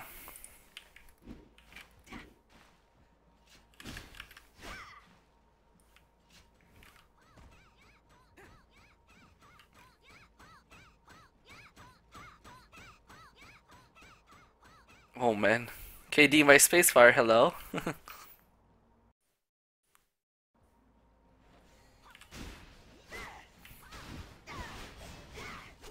Oh yeah, when you right before you start a fight, if you want to like maximize your DPS, you can try to proc your attack speed glyph. So yeah, you see, if I proc it, I can start the fight with quick carve brooch and the attack speed glyph, and I'll be able to like have ridiculous amount of attack speed and apply traverse cut faster. Hey.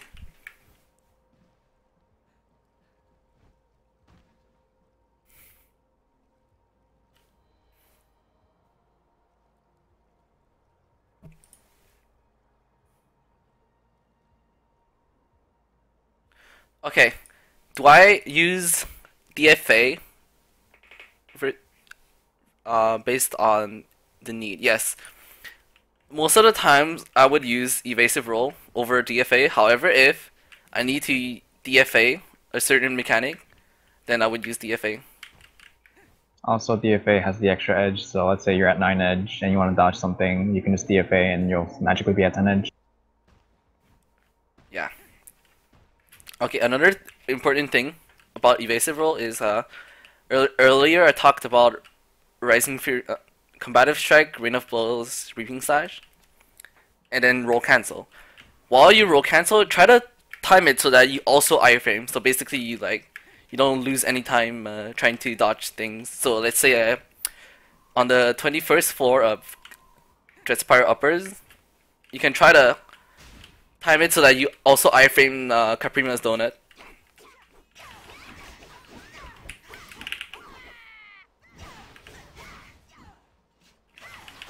Yeah, if you're at okay, let's say you're at 10 edge, 9 edge, and then you use DFA.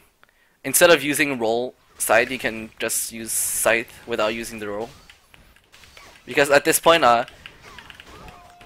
you would have probably procced the attack speed, and it would just be faster to use Scythe without chaining it into, with roll.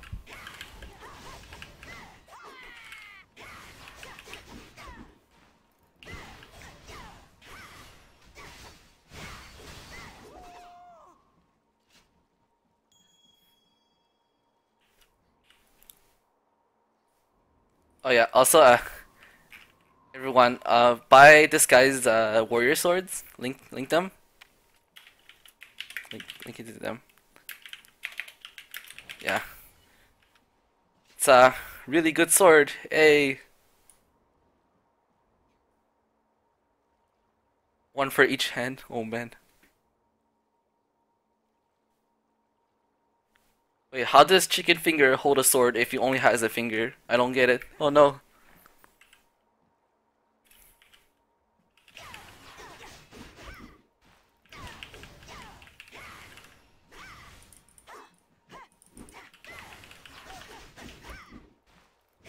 Also, selling VM7 plus 15 boots. Message Chicken Shut up. Fingers. Shut up.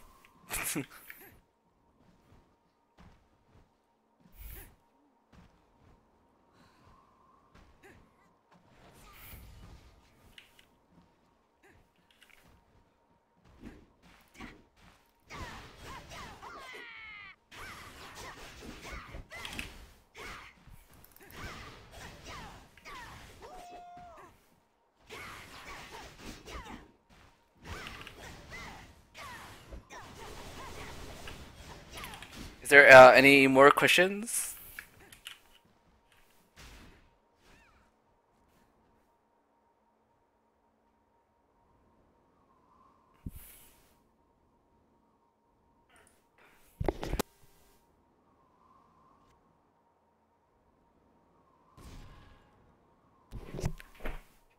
Sorry about that.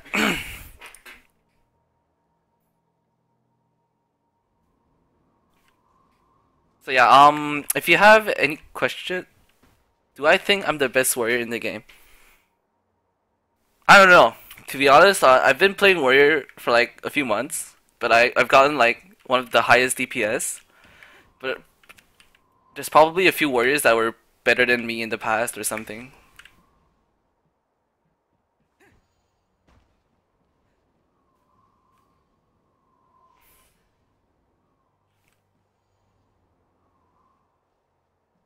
Have I tried tanking DS3 with my warrior? Yes, I have. It's a nightmare. Well, he doesn't have warrior tank experience, so that's why. Wait, I do. What the hell? I tanked Not a SCHM. lot. Yeah, not a lot.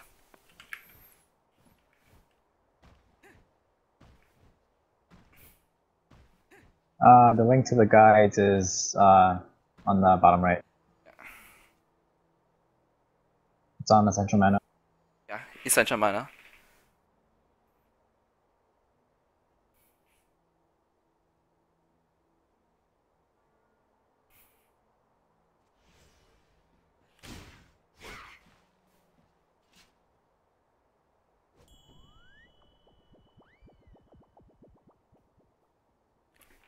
When do you first deadly combo? Oh, already answered. Nice. Is the aggro crystal necessary? The aggro crystal is really helpful to hold aggro because if you don't use an aggro crystal, you'll need to glyph torrent of blows for the aggro, and then that means you will also need to use torrent of blows as a main skill. So that means you lose damage. So either way, it's a DPS loss. So you choose your own poison.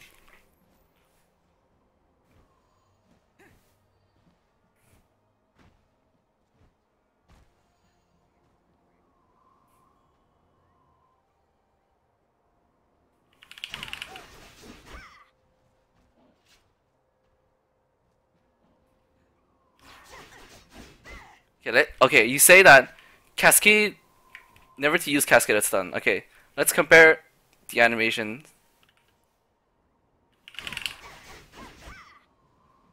Compared to a slow rain of blows. It's about the same, almost the same. But Cascade of Stun also adds a bit of damage, so obviously using Cascade of Stun into Rain of Blows is more optimal than just using a slow Rain of Blows.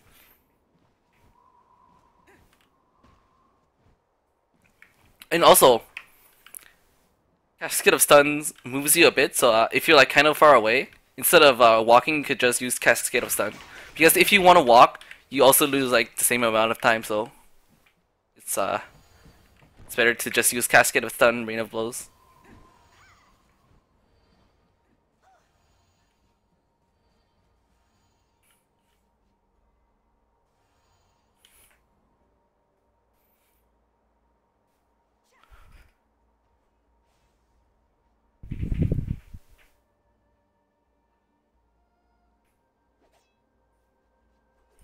Thank you, Diomedes314.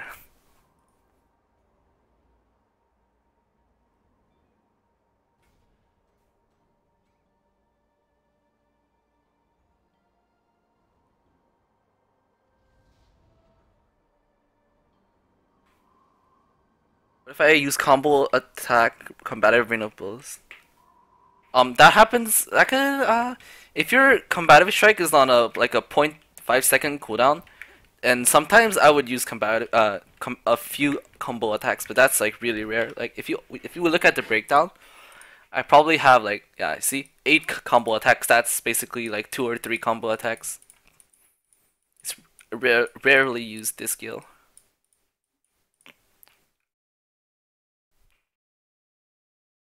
Jewelry rolls from rings. I have actually for rings you need to optimally you need to go with 4 power, 4 crit on both of the rings, and for earrings you want to go with 4% HP increase and 4 endurance. And for the necklace you always want to go with 4 power for DPS anyways.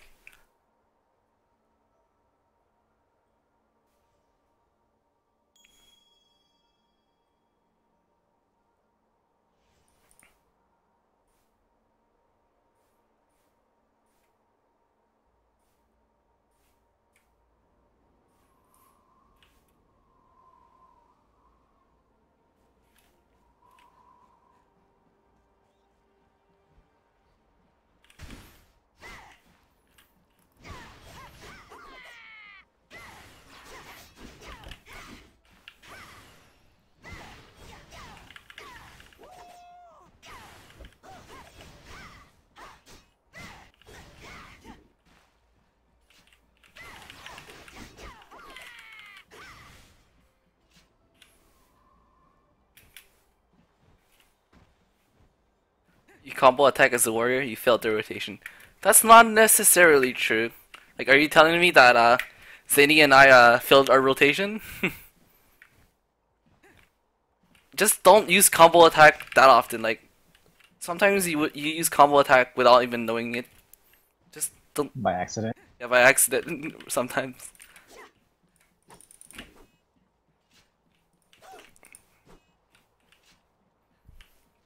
So it's okay to use combo attack once or twice during a fight.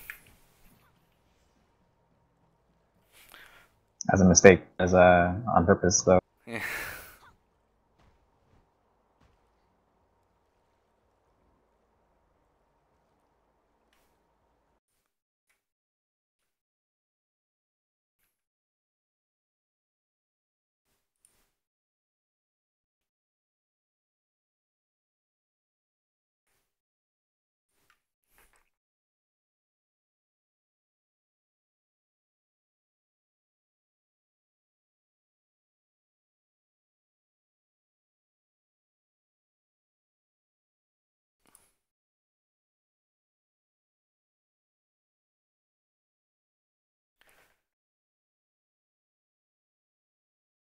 What is the most common mistake you see in mid-high tier warriors? Let's tell them about Heartwood. Okay, our dear friend Maui has used to play warrior. His name was Heartwood, and he really likes to sight at 15 edge or 25 edge. So yeah, don't waste any edge if you want to do optimal DPS.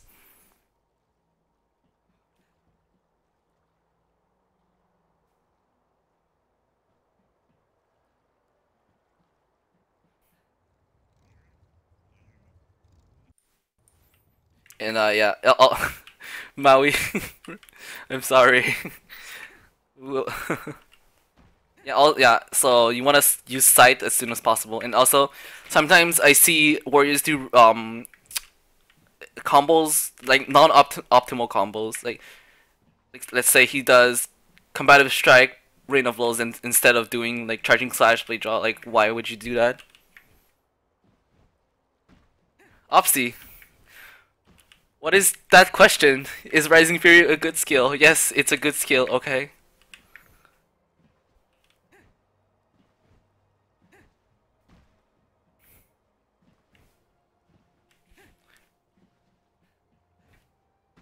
But yeah, most of the time, mid-high tiers, whereas common mistakes would be not using the optimal rotations. And also, like during deadly gambles, sometimes you might like be at 10 edge for like 2 or 3 seconds, which is not optimal.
Yeah, some warriors use like like decent warriors will sometimes use sight at 9 or 11 or 12 edge because they don't optimize their rotations well enough. So basically, like they don't know what combos gives what amount of edge by heart, and sometimes they will miscalculate and then edge at sight at like 9 or 11 edge.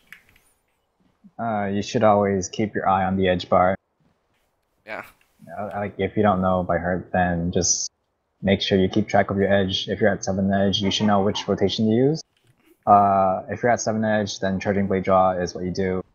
Rather than like Rising Fury blade draw or Poison Blade, Traverse blade draw, it's just knowing what skills to use when you have a certain amount of edge. Can you say in numbers how much the damage of Rising Fury increase with very low HP? Does anybody Not a know lot. this? Not a lot. It's not a lot. It's It's not like not. Slayers. Yeah. Slayers are completely broken with the Rising Fury thing. Yeah. Warriors doesn't really matter that much because Yo, join on Shigatsu. Join on Shigatsu. The party is full. No. Oh well. Oh well.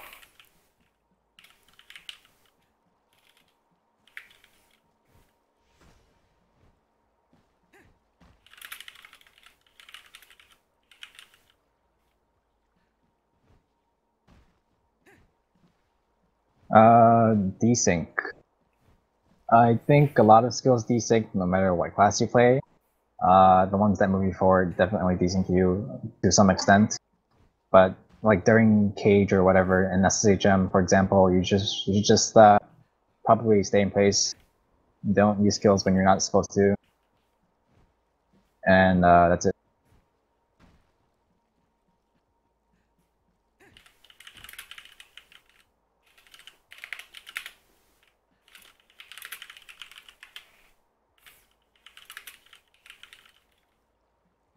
Oh, oh yeah, I didn't mention that you have to cancel your Traverse Cut. Okay, basically, once you apply 13 hits of Traverse Cut, you can refresh the duration of Traverse Cut without using all 13 hits, which means that, let's say there's like 5 seconds left, you can just use the first hit of Traverse Cut and then chain it into Blade Draw. Because Traverse Cut's damage is kind of mediocre, so it's not worth using all 13 hits. So yeah, just refresh the cooldown with Traverse Cut and then immediately chain into Blade Draw.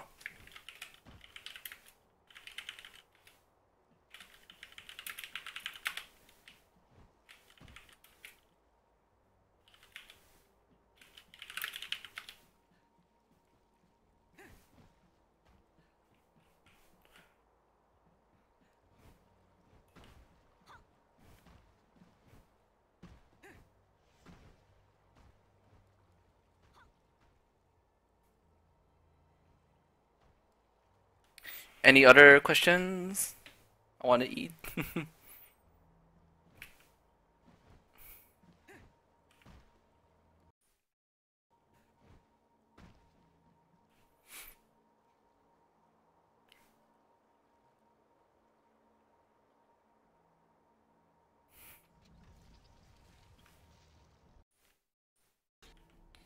Okay, I'll give it 2 more minutes and then I'll end the stream.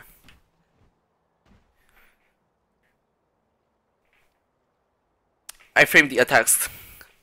Okay, about Mildita. Personally, I can slay Caprima. Personally, I can slay Caprima pretty easily. To be honest, the only thing you can do is just practice, know the boss's mechanics. Also, if you can probably record yourself and then analyze what you do.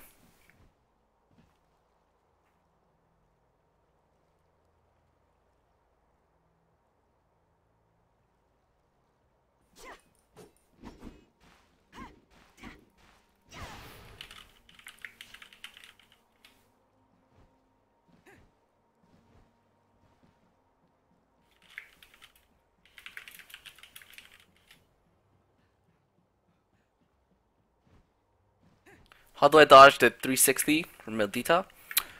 You can either use Death from Above or Evasive Roll, but don't use backstab because sometimes you might miscalculate the timing and it happened like a few times, but yeah, it can kill you.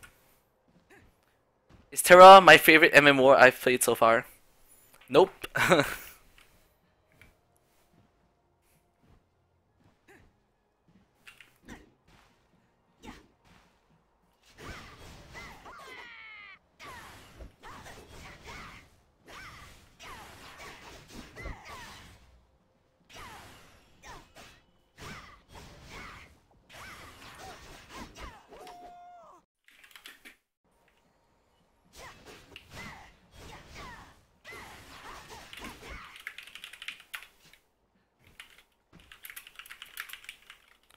My favorite?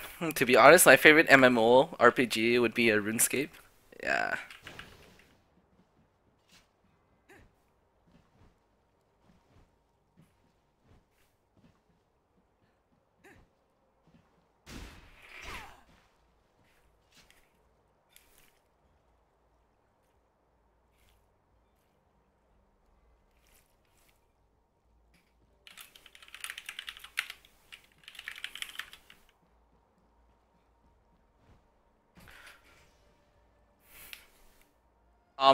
To be honest, like it took me a while before I could slay Caprima. Slaying Caprima is probably one of the hardest things to do in Dreadfire Uppers. I might actually do a slaying video of Caprima. Do I think my guide is good? Do I think my guide is good? I will leave that question to you.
You want to join my party?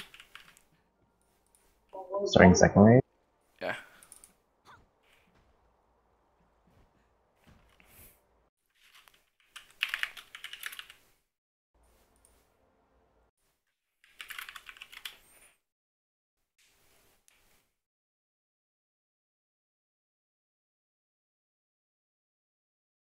Gonna quit playing TERA for RuneScape. Yeah, you should probably do that.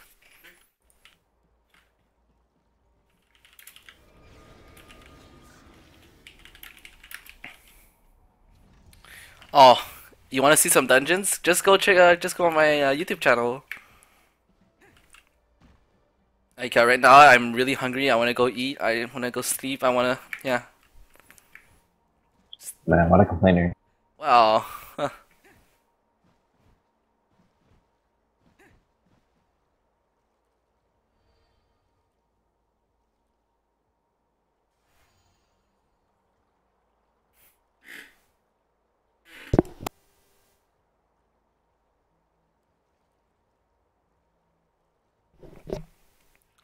Yes, I want to hunt Mongols.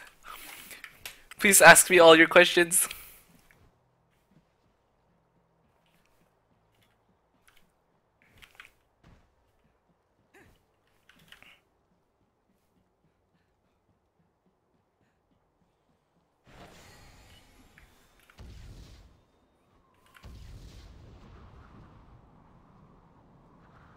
Okay. Uh, if they Yeah, rework, it's like, only gonna be for warrior tanks, not that much of an impact for warrior DPS. I'm not a warrior tank main, so I will probably not do this again. Not again.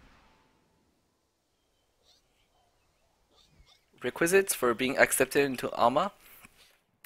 Um, just go visit our forum, but I'll tell you here, I guess. So basically, you need either VM6 weapon and gloves. No, VM6 weapon or VM7 weapon plus 15. Slaughter chest and boots plus 12, and VM gloves. And you also need to pass a DPS test. So basically, we'll bring you uh, into a Dressfire upper, and then we'll test your DPS.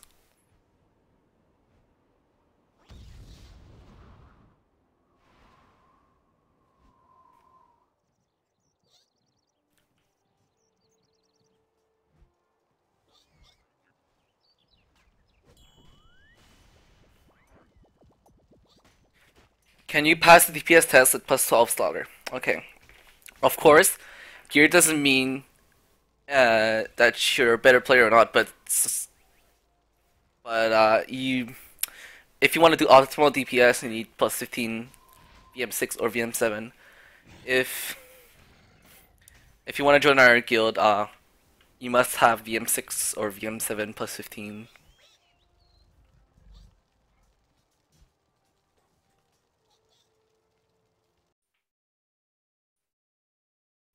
If you want to pass the DPS test as a brawler, it would be around 1.2 mil per second on Queen.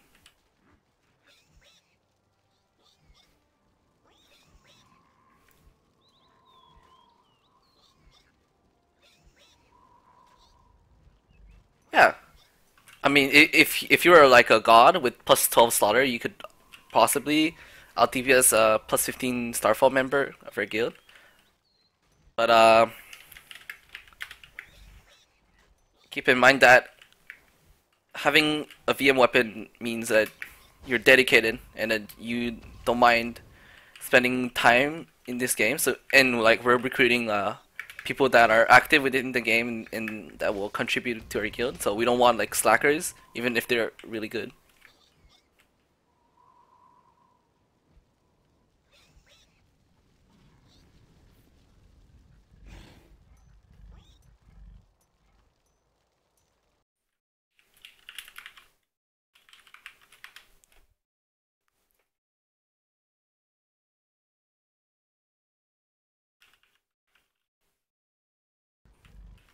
Okay, let's say I don't play for like a year. I come back and I have like really shitty gear, and I want to join Amaterasu. Like I'm a skilled warrior, but let's say oh hey, I do get in. Oh, and then I never play again. So that's kind of like slacking, right?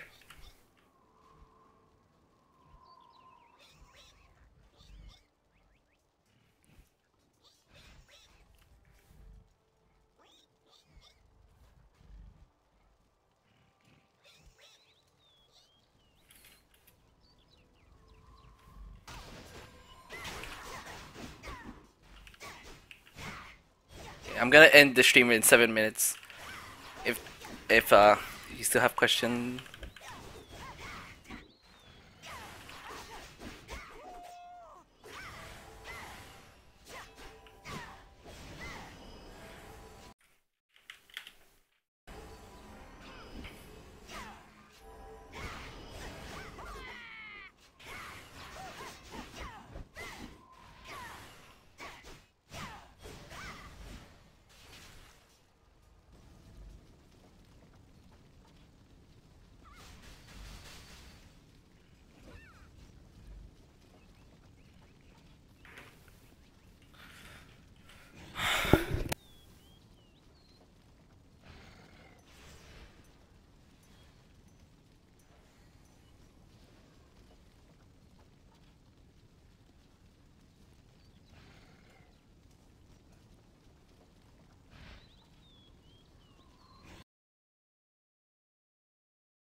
It's weapon skin for warrior.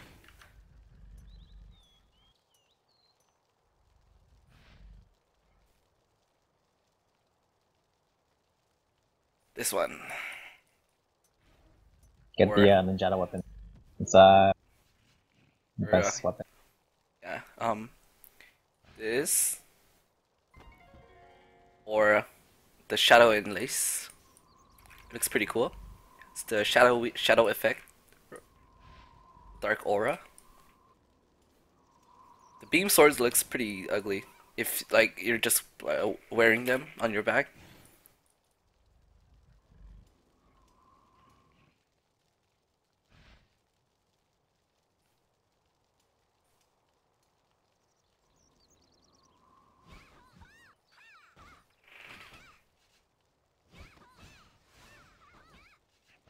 Is playing Castanic for crit really worth it? Over cute Ellens? Yes, Ellens should all die.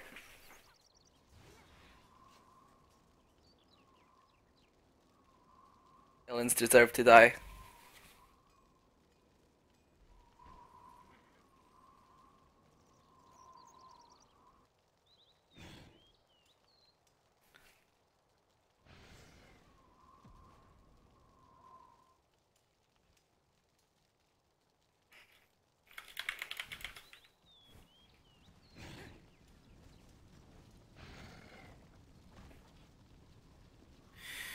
Three more minutes.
2 more minutes.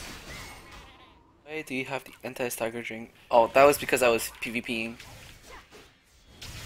Also helps in PvE, man. Yeah, for like Lockmar, it's 18-4 of Jetspire.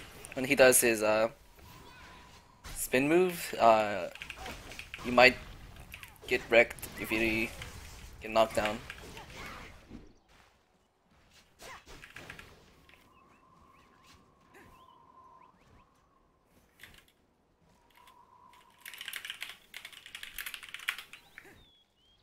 Okay, well, I'll end the stream here.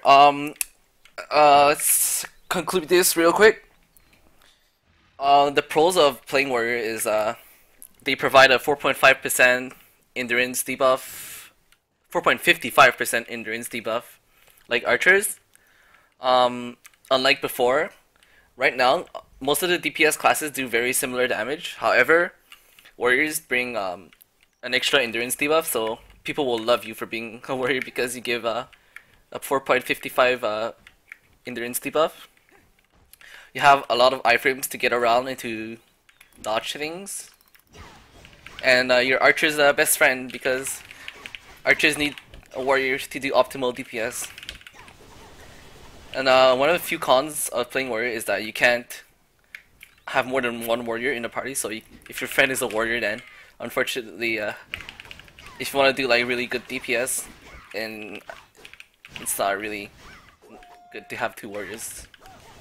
And warriors also require a bit more skills, a bit more time to learn than other skills like ninja or berserkers or archers.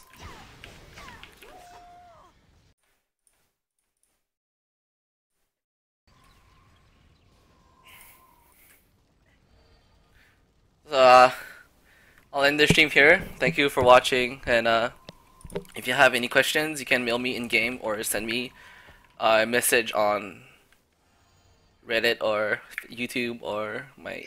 Do it. I don't know, man. Just contact me somehow. Goodbye. Peace.